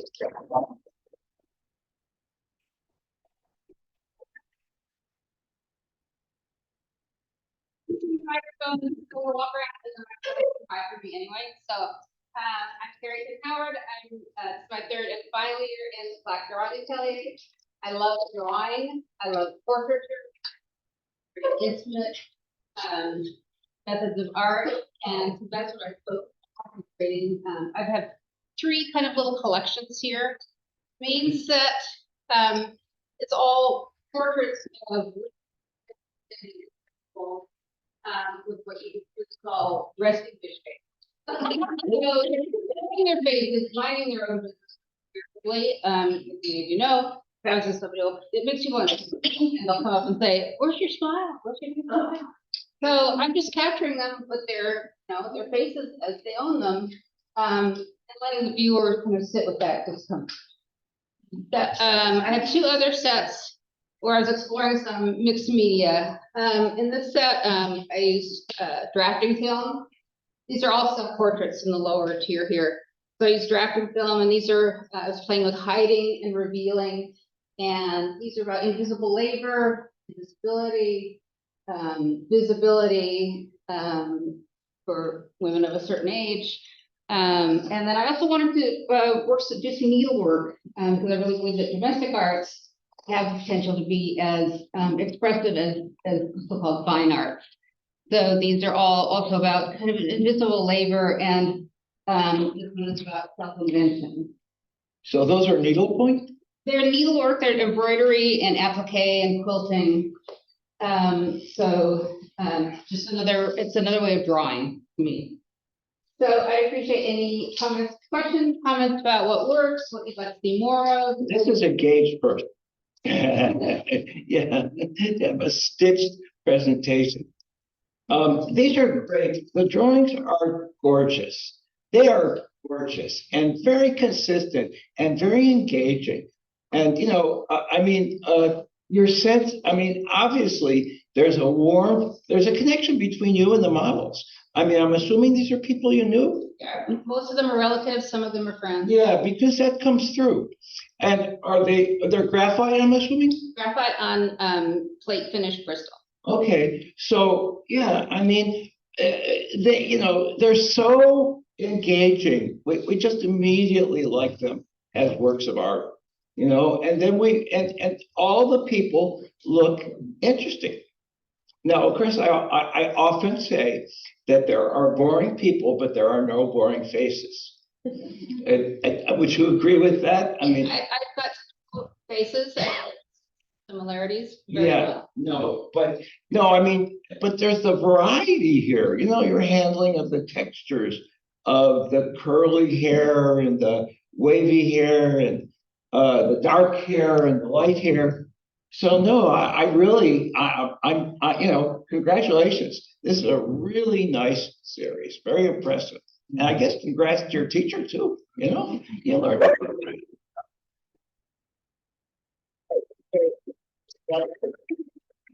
I'm gonna say, I think it's some of the best work that's come out of your atelier. Among it. Again, I so appreciate the individuality of the portraiture, each one, the way they hang together, but also individually. And the framing job is also quite inspiring. My favorite pieces are these little, I almost want to call them like home icons to a certain extent. Like the little, these women who are doing these necessary domestic things, they're almost iconic in that same way. So I find them almost worthy of lighting candles in front of. Can I say, I think this body of work, or these bodies of work, is excellent. It's like you're knocking it out of the park, very professional level work. It's fantastic. And I know we spoke a little bit, there's echoes of Stephen Sell, and did you say David? David, Angra. Yeah, absolutely. The sort of high detail and then the line that trails into ambiguity. And they're beautiful. I love the fact also that you're weaving strong concept with the work. And that's an ambiguous statement anyway. Like people say there's not concept in figurative work. It's, let's say, a life renewed. And of course there is. It's an existential thing, right?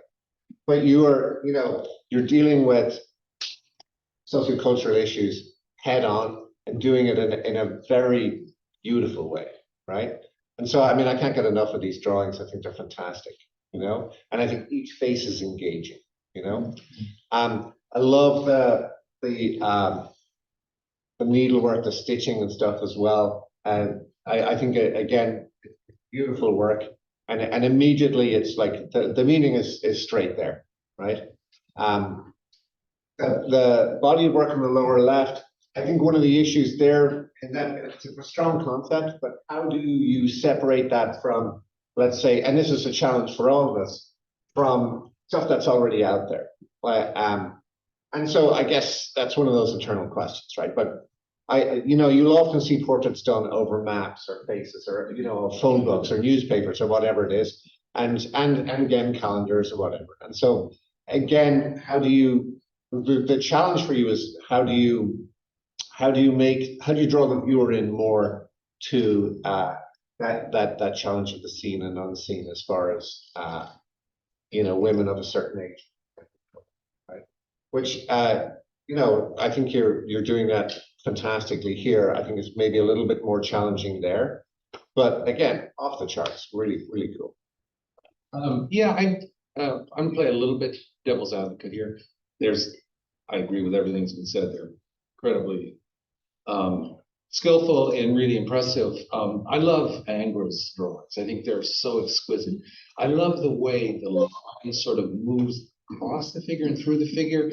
Then I think also of Lucian Freud, some of his drawings where he'll have a figure and it's kind of in a reclining position and there's a certain kind of attitude that is really specific to a mood or an emotion, which I think is really interesting. So I used to share an interview with Wayne Thiebaud about and he went through the museum and he looked at all these paintings in the Metropolitan, and he talked about the aspect of caricature, how each artist had something that was particular to their vision. And he talked about, you know, Cézanne not painting one ear, or, you know, Degas, this, you know.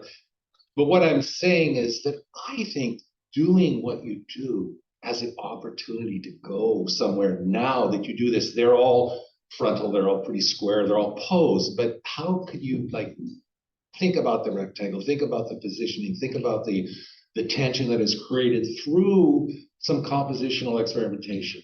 Also, maybe free the line a little bit. The shirts are, I mean, I love the way like the left arm here is different from the right arm in tonality. They're all white. And now to go in there with the graphite, it's going to be a lot of work, but you can do these differently. You know, I think there are things you could do to animate these portraits, given your skills, that could be really awesome. Can you think of a good example though of an artist you might look at for that? Yeah, I think for one thing, Freud, you know, they're if you look at Freud's drawings, like reclining figures, and they're sitting in the rectangle and it's kind of going diagonally, and there's this weird kind of, you know, just tension to, and he also does a certain element of distortion. He takes what is really particular to that individual, tweaks it a little bit just to make it more kind of bring out the, you know, like Kimberly, what is really Kimberly? Like, you can just like open the door. You know, Unclear. I mean, if you look at Goya's, you know, the royal family, you see these faces and you know, the way he just, and Goya is fascinating because he just takes something and he just really can destroy somebody by making them, by looking and seeing, taking off the facade and seeing who they really are. How about those Picasso pencil drawings that he did? Oh yeah, well those two, yeah. Yeah, do you know those? He's one of Stravinsky, for example. So that's an amazing, and the hand is just so amazing. One line. Yeah, you know. Carrie, congratulations. And, you know, I've spoken with you before and I still really hold by some of the things that I noticed then. My favorite moments in these are when the white of the page actually becomes big. I love the way that you're playing with the white of the shirts that they're wearing. And some of them are more successful than others in that way. And I think that the success occurs when there are moments of a little bit more of figure ground disintegration with the white. Like these two in the center here are my favorite. They were my favorite then, they're my favorite now. And partly I love, there's a little bit more value range in the actual tonal rendering of the heads from like black all the way to white, or like in this one where the earring actually starts to blend in with the white of the page, or like the soft rendering of the hair where we sneak the white into the page. And so the volume that the white shirt is occupying is so believable against the white of the space that's happening. Whereas a little bit less successful to me in these, all three of these, the floating heads are all kind of in a muted gray. It's like I keep wanting like to erase light out, or to go in and get a slightly darker mark. And then just lastly, I wanted to point out in the self-portrait at the end, where your hand is tucking under your arm and we're getting that little bit of cast shadow there, the way that you're transforming the white of the page into volume there is so amazing. It's so beautiful. Yeah, right here. Okay. Yeah. Incredible. So I think inaugurating that white space even more by varying the weight of your line, I think there's so much potential there. So what, 1 minute, Erica? I will say, I'm not convinced by the clear, the decision to have us see through the frame. I mean, unless there's a strong conceptual reason for that, I don't know, I just feel like it's a little bit distracting to be able to see the easel through, etc. I wanted to put a perimeter on, but not enclose, not contain them, not box them in. It was conceptual more than I believe it's better.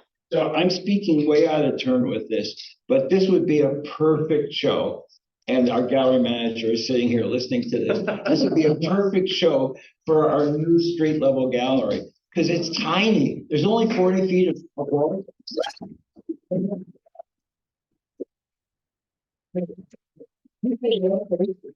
Portraits, and these are small scale works. Is this the whole set right now? Right now, yeah. You have to do a couple more, but hey.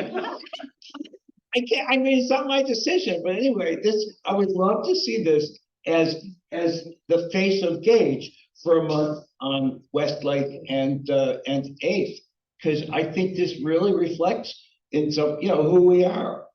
And I think it would be very popular. People would really enjoy seeing it. So congratulations.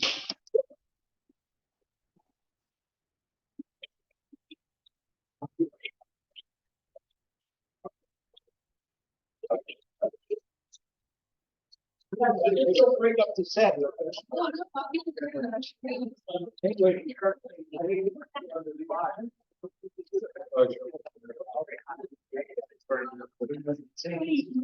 Yeah. Yeah.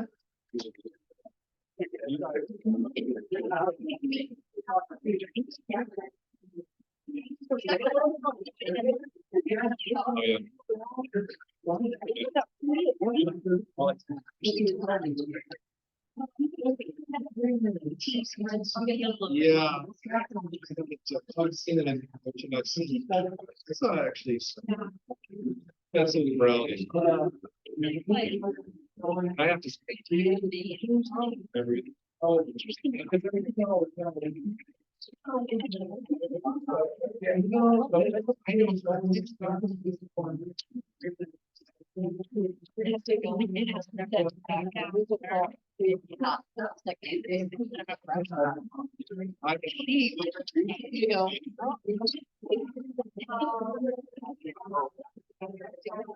No, that's fine. That's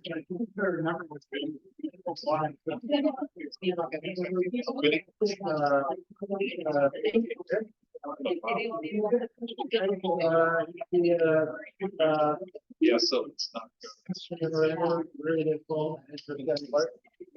Oh, okay.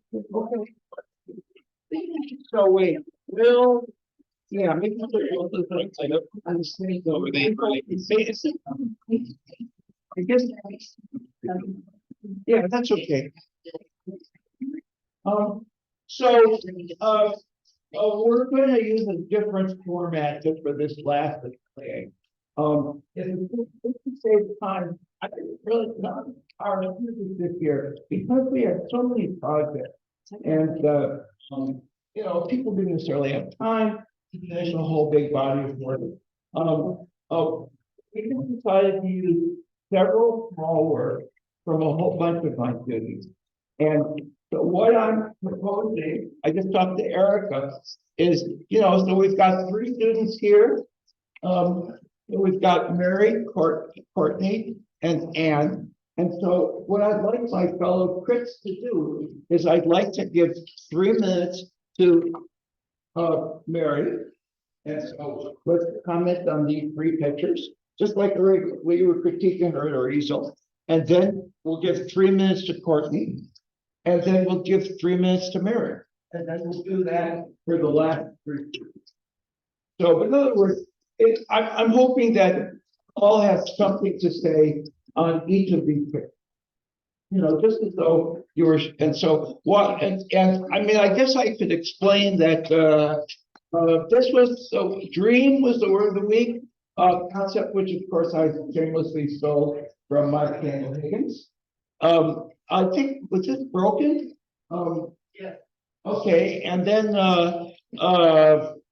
we did a palette knife exercise, so that's what that represents. And then you're going to see a couple trompe l'oeils. And if you can't read it, so there's obviously female figure, obviously male figure, holding hands with an ambiguous figure, and then these little labels, she, her, he, him, hey, they, no, he, they, sorry, she, they, and they, them. And of course, these are 2 separate ones. This was the word of the week, was wild. So anyway, so why don't we start with Mary? Mary, what year are you in the Atelier? First year, okay. Just a quick study. Okay, so if we can have comments on those 3 pictures, and we're gonna get a ding at 3 minutes. Love the extreme atmospheric perspective on the one on the far left, with the hazing out of the building. Just the way that you set up the composition in these like horizontal bands, kind of, you know, Renaissance stage. And then how like specific the animal is coming in. And so I actually think, you know, foreground, background, middle ground, a whole other thing to be able to achieve. And I love how that hedge really solidly sits in between those two. Very, very nice. Yeah, I agree. Well done. And the Trump oil is also yours? Yes. I'm a sucker for Trump oil, so I'm in. I think even within that, with the much narrower depth range, I do think more edge quality could come into that because it's kind of all hazy and soft. Like I'd love the shadow around the scissors to be razor sharp or some difference in that within that limitation. I think the Trump oil is super effective as well. I like the sharper edge here versus the softer edge for the cast shadow. I think that's one of the most important elements to creating depth in a shallow depth field.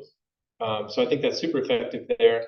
Maybe less so on the scissors for some reason. The shadow is nice, but there's still a slight flatness to it around the color. Somebody to potentially look at is Claudio Bravo. I don't know if you're familiar with him, but he has a ton of trompe l'oeil paintings of like paper bags and wrapping paper with an extremely shallow depth of field, but he creates so much sense of texture and illusion that might be inspiring.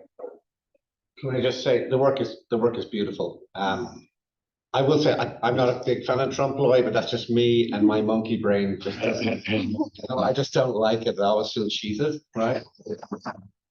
Well, that takes us back to that sense of like story and mystery. The two pieces on the other easel over here, I think the sense of light in both of them is beautiful. And you have this kind of like luminous green, which as an Irishman, I respond in the one that I will say that I'm not as enticed by the figure when I get close up. The human figure, the painting's only going to be as good as the human figure. From back here, it looks great. Close up feels a wee bit awkward, you know? So something I would either just like really drill down on the proportions of the figure, or else just leave them out, because the overall lighting and just the boldness of that hedge and the path and everything is wonderful. The other piece to the right, gorgeous, absolutely gorgeous, real sense of mystery, crying out for and maybe it's too obvious, but just having the light of the window on the ground be a little bit stronger and maybe a little bit longer perspectively as it comes towards us. And maybe that's a cliche, or maybe just don't do it at all, or else if you do it, put it in just a wee bit stronger. But overall, gorgeous stuff. Thank you. That's it? Okay, good, Peter Drake. Yeah, perfect. Okay, so our next student is Courtney, who's been with me for a couple of years. And, you know, these are pretty straightforward in terms of, that was you know, she did several paintings with a palette knife, which she hadn't used before. And then the other ones are just, you know, they're still lifes that just were done in the course of the class. And that's wax paper. That floating fabric thing around the orange is actually wax paper, which I think is kind of fascinating. Okay, so let's have at it. 3 minutes for Courtney. I'll jump in. Nice to see you again here. Thanks to the You've unlocked some kind of latent superpower here. But I mean, this might be the thing that it's just really taking you over the edge. You know, That's right. This is amazing. This is really nice. My suggestion on this particular one would be like all of vertical marks on the background and ground plane get a little repetitive and distract, and so maybe you can vary that a bit more, as well as maybe the green is a little on the strong side. Wait, I mean, too chromatic? Is that what you're saying? It's just it's so green that here, and it's kind of maybe some more of these colors kind of get into the green is just really strong. A little bit more intermix. Yeah. But then as you explore with the palette knife, find some places where maybe you can brush it out a little bit somewhere, right? It doesn't have to be all palette knife everywhere, right? I know this was a specific exercise, but you could take your sense of soft atmospheric sensibilities and bring that in selectively. Can I just say, I'd love to see I agree, and I'd also love to see the other way around, where you take some of that texture and that bold mark making and put it into these. You know, these are fine, and I feel like there's a textural chunkiness here that I want to see in some of your volumetric areas in here. The idea of this distinction between palette knife and brush, I love the palette, absolutely love it. But I think to somehow mix the two together in various amounts, and even the paint stroke, then it allows you to become more physical and direct with paint stroke, because you can do with a palette knife, it's just a little bit different with paint stroke. Then you start to push the paint into the paint build form by pushing it across the surface. So I love palette knife. I think it's now bring it in and try to sort of integrate it with the process.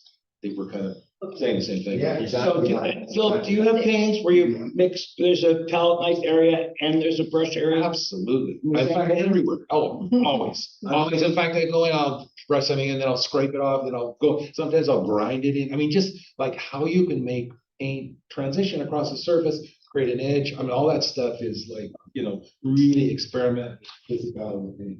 Yeah, because I tend to think of them as two separate categories, right? Yeah. But so I'm interested that that's your routine technique. I would also say, when you're using something so chromatically strong as an orange, right? Bounce that stuff all around. You're doing it like you've got a little bit of orange bounce just to, you know, just down here. Give me pointer. Oh, man. Just like there. But like you have this whole cloth and it's picking up these subtle colors from all around. Bounce the crap out of the orange in there. Same goes for around here. Like make it a celebration. You've put such a high chromatic object there. You know, lead into it a bit more. Yeah. Okay, so that's our 3 minutes for coordinating. Great. Okay, and Anne, this is her first year in the atelier, and she did not have a ton of experience before the class, and so these are both words of the week. I think that one, as we said, was broken, and this one was dream. And I think you could see it from the back. There's a sleeping figure with a cavalry troop riding across her chest. I'm interested in both of these cases. I think that there's kind of a wonkiness in the still life one that has a real character to it that I think is related to being this dreamlike, sort of more illustrated picture. The still life, I think, is really interesting. It's deceivingly simple, but with that little orange sort of terracotta revealed and the way that orange patterns us back, the cold green of the saucer versus the warmer green of the plant. It's actually a pretty beautifully composed and interesting piece. This to that, that's Matisse right there. That's Matisse. That little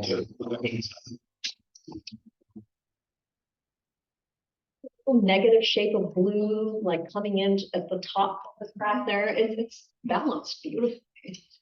Yeah, lovely painting. Yeah, very subtle too in the way you're gradating and pushing the light through the environment.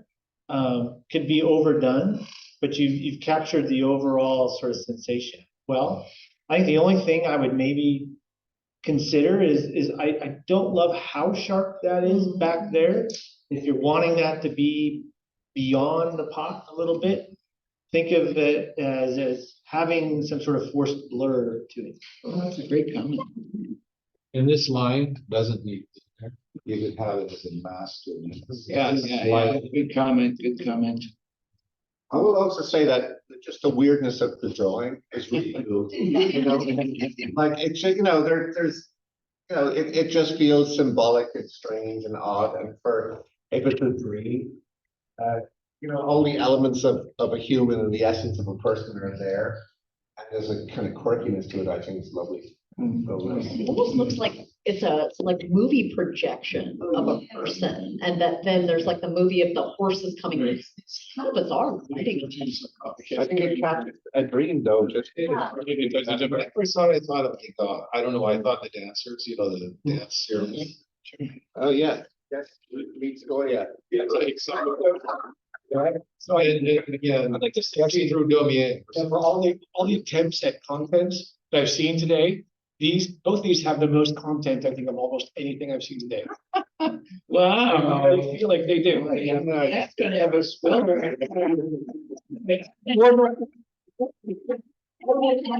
Here, there's a beautiful story in there. It's a beautiful story in there. Yeah, well, when I did the critique for this one, I was saying the perspective is wrong and the soldiers don't go with the figure, and, you know. And then I started saying all that, I said, none of that, because the concept is so cool. So, and that's a great example, right? I mean, you know, academic realism isn't always our goal. And here we go. It has a value structure to it, though. Yeah, that's right. Very, very specific about what Right. it's already. Okay, so that was round one. Thank you. Yeah, I mean, I was very concerned, you know, it's an odd way to do this, but it's great. And it's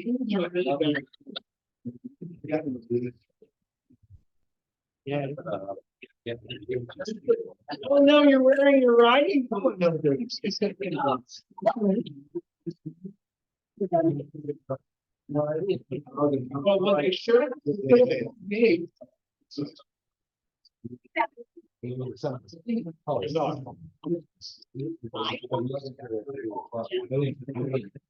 think it's a great.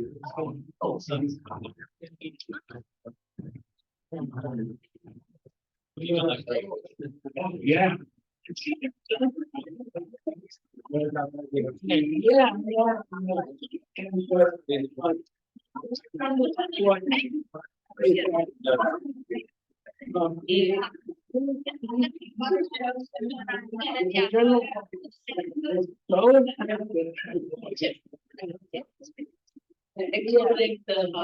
Yeah, and so those two things and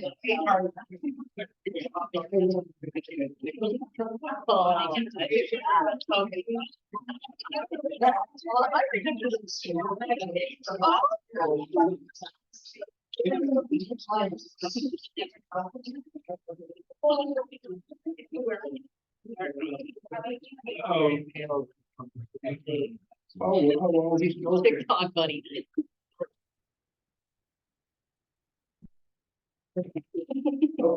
Okay, so this is our last set for the day. Thank you for being so patient with the process.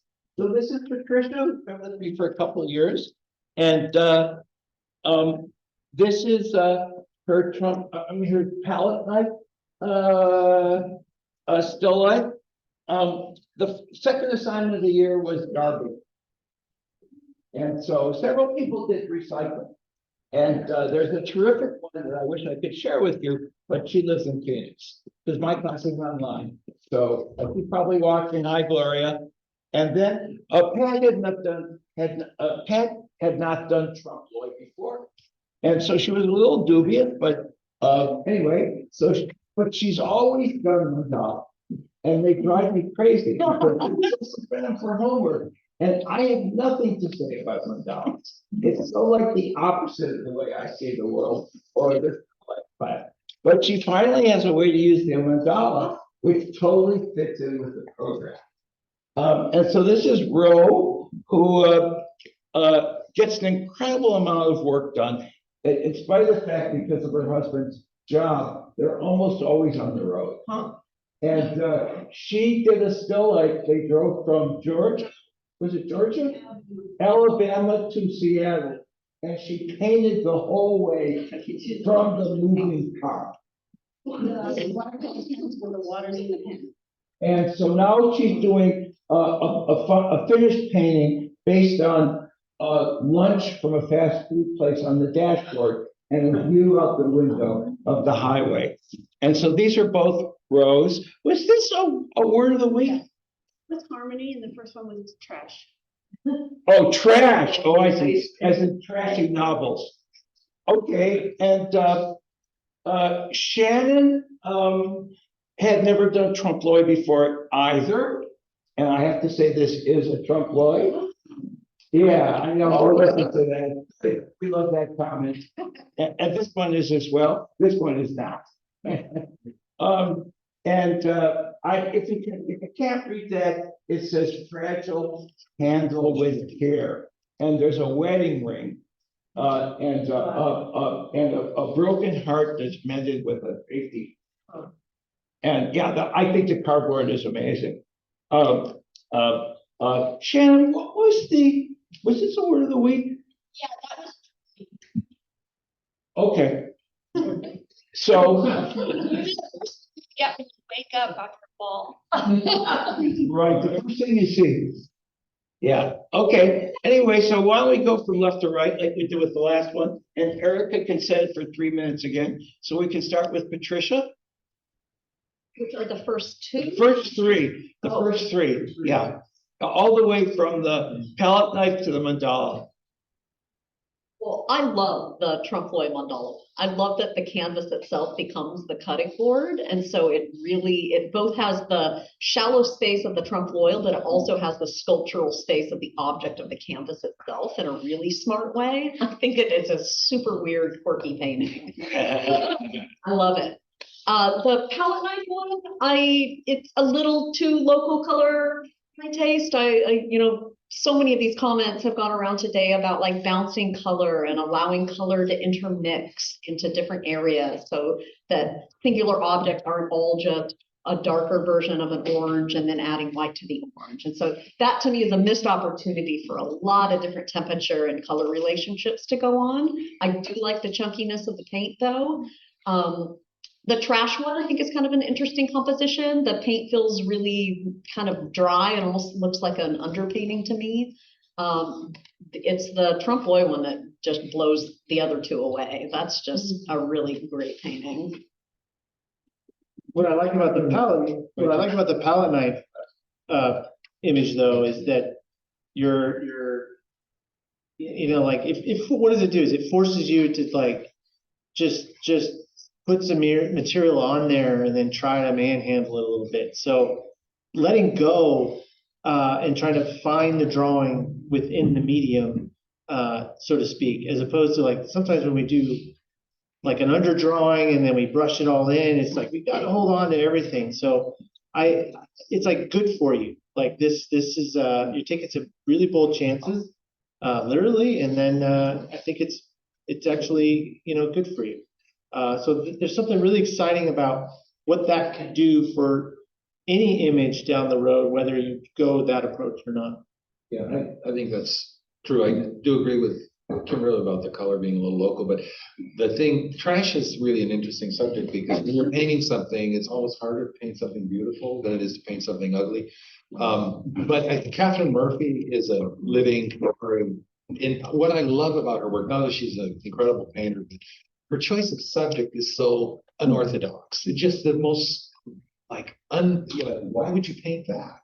But it comes out being kind of astonishing. If you don't know her work, she came out, actually was a guest at the UW, but you should look at her. I think she's a really, really good painter. Does she do roadside trash or well, she does like anything, like a tree stump, or like there's one of the garden hose on the lawn, or but she's incredibly, she's really a wonderful painter. I'd say I actually, same comments as the piece on the very left. I feel like the blue is so strong. Where the blue actually works is with the kale or the cabbage, because those greens, when they turn in the light, glow that blue. So there's an interaction there.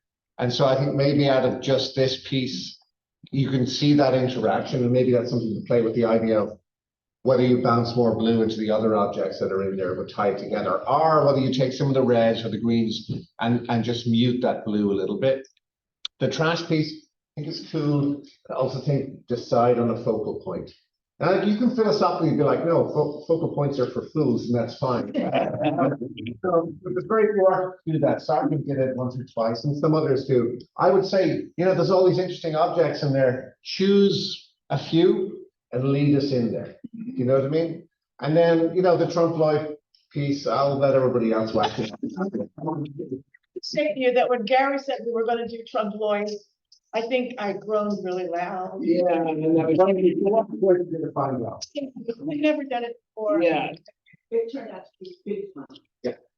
And Pat came from the furthest away. She slept here from Gig Harbor, which at the wrong time of day could be a long drive.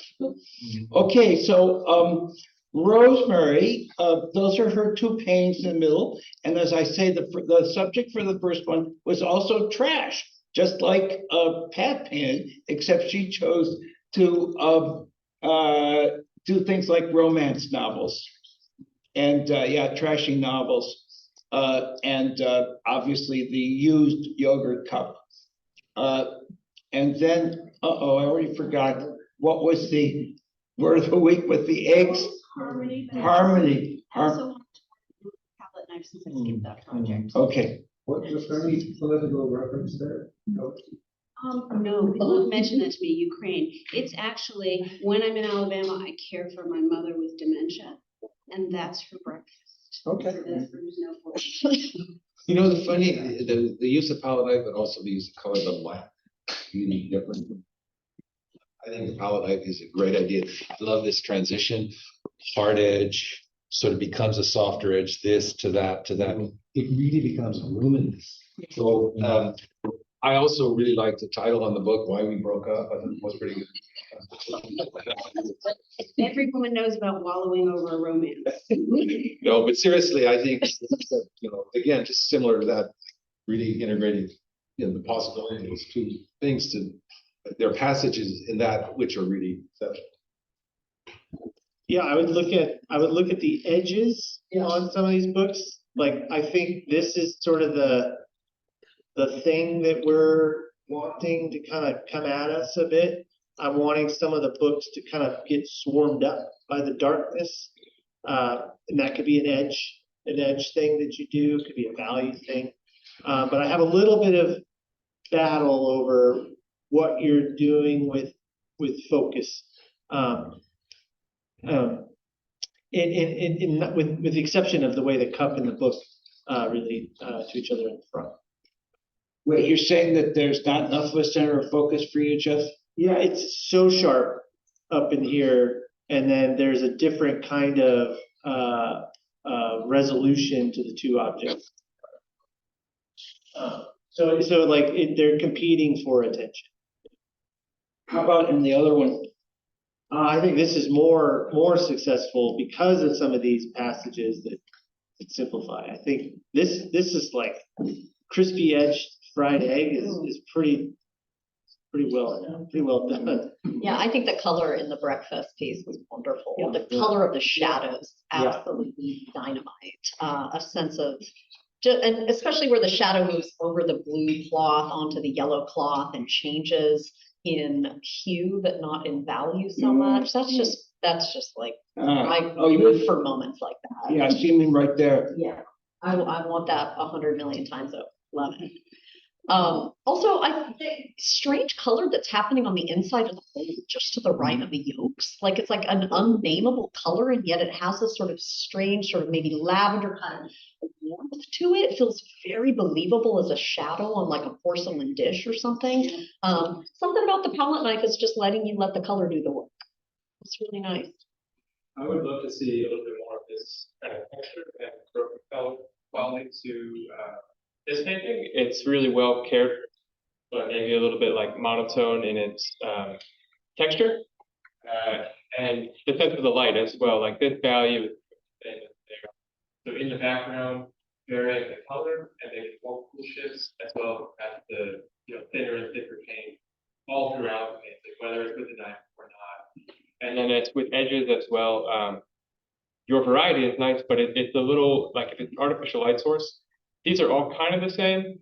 It's going to be sharper and darker down here, closer to where it meets the object, and then gets softer as it fades away. You have that really well in places, but there's other spots that don't quite make as much sense. Like this being sharper than there probably doesn't go if it's the light coming from yeah. But this is more effective here, where it's sharper and darker, and then it gets softer and lighter. I'm going to disagree. I totally agree with what you're saying, that you're correct. But for some reason, I actually like that you flipped that, you know, Yeah, I was thinking that too when I said that, because normally, obviously, you get closer to the object, it gets sharper, but it doesn't, the transition makes it alive. And, you know, painting's inventive. It's about like, okay, you can break the rules if it works. I mean, Magrath paints a table, and you look at the table and there are no legs on it. Well, tables have to have legs. So, I mean, people, but in general, again, but. Okay, so our time is up for row, and finally, the last bit of the day. For Shannon, her horse, by the way, I think it's your horse? My daughter's. Yeah, and then the two trompe l'oeils, which she had never done before. This one was the first, and this one is the one she just finished it like a couple days ago. Wild one. Yeah, exactly. This trompe l'oeil, like, could also kind of, I mean, the wedding ring aside, maybe it should be part of the trash, but it feels like the trash subject too, you know? But I like that. It's like trompe l'oeil always comes off as kind of these precious items and like, oh, I'm gonna put a piece of tape on there too, and all those fun things that trompe l'oeil artists do. This is like such not the trompe l'oeil subject matter, and that's what I like about this. Plus, it's very striking, like very successful. Well presented and framed too. Yeah. So this one was entered. Several of our students today have worked in the Edmonds Art Festival, and don't tell him, but the juror is an ex-Faigin Atelier student. He's old, so he had no idea, I think, but now he's gonna have to decide on prizes, and he better award Shannon. You know. What's the horse painted with? Is that watercolor? That's watercolor. You know what? One of the things, these are lovely. The trompe l'oeils are lovely, right? But one of the things I'm noticing in total for the program is the palette knife stuff. I think it's loosening people up. It's letting people play, and there is that for all of us. There's that spectrum of precision, technical excellence, and the part of the human brain that really wants to be OCD and just detail everything. And we all, as artists, at some level have that. And then there's the other side of us that wants to just be furious and slash things up and just make a big, huge expressive mess, right? And that's that classic romantic divide across all different forms of art since human began, right? I love it. And so I would love to see you paint the horse with a really, really interesting, because you know, you clearly love the subject, and again, there's just something about it that I think might pull out the emotion a little bit more. Right. And I think with that palette knife work, it's like when somebody boxes with their bad hand, it's usually often stronger, right? And also the distortion in that is so extreme. I mean, the nostrils are wider than the eyes and the nose. Look how little those. I had students who did a series of dog paintings, and they were really incredible. I think because there's a freedom to kind of do things you wouldn't necessarily think you to do with the human face, it might be a really interesting subject. Yeah. And we do have to point out that doing a trompe l'oeil with a palette knife is definitely No, we'll see. I really appreciate how this really rewards you by being able to go up close, and like a painting is in person, and it's not just an image, right? So for folks who are all the way back there, like there is some unbelievably attention to detail, and some just like the ring when you get up close, and the fragile handle with care and et cetera. And that's like, it asks you to look at it, and when you go up close and look at it, and it's like, wow, there's a world here. So I think that's great to keep on doing it. My only suggestion with this one maybe would be to like have the heart, maybe like the paint scratched a little bit off of it or something like that, and give it a little bit more variation to the heart itself, like on the materiality level. Well done. Yeah, all of it.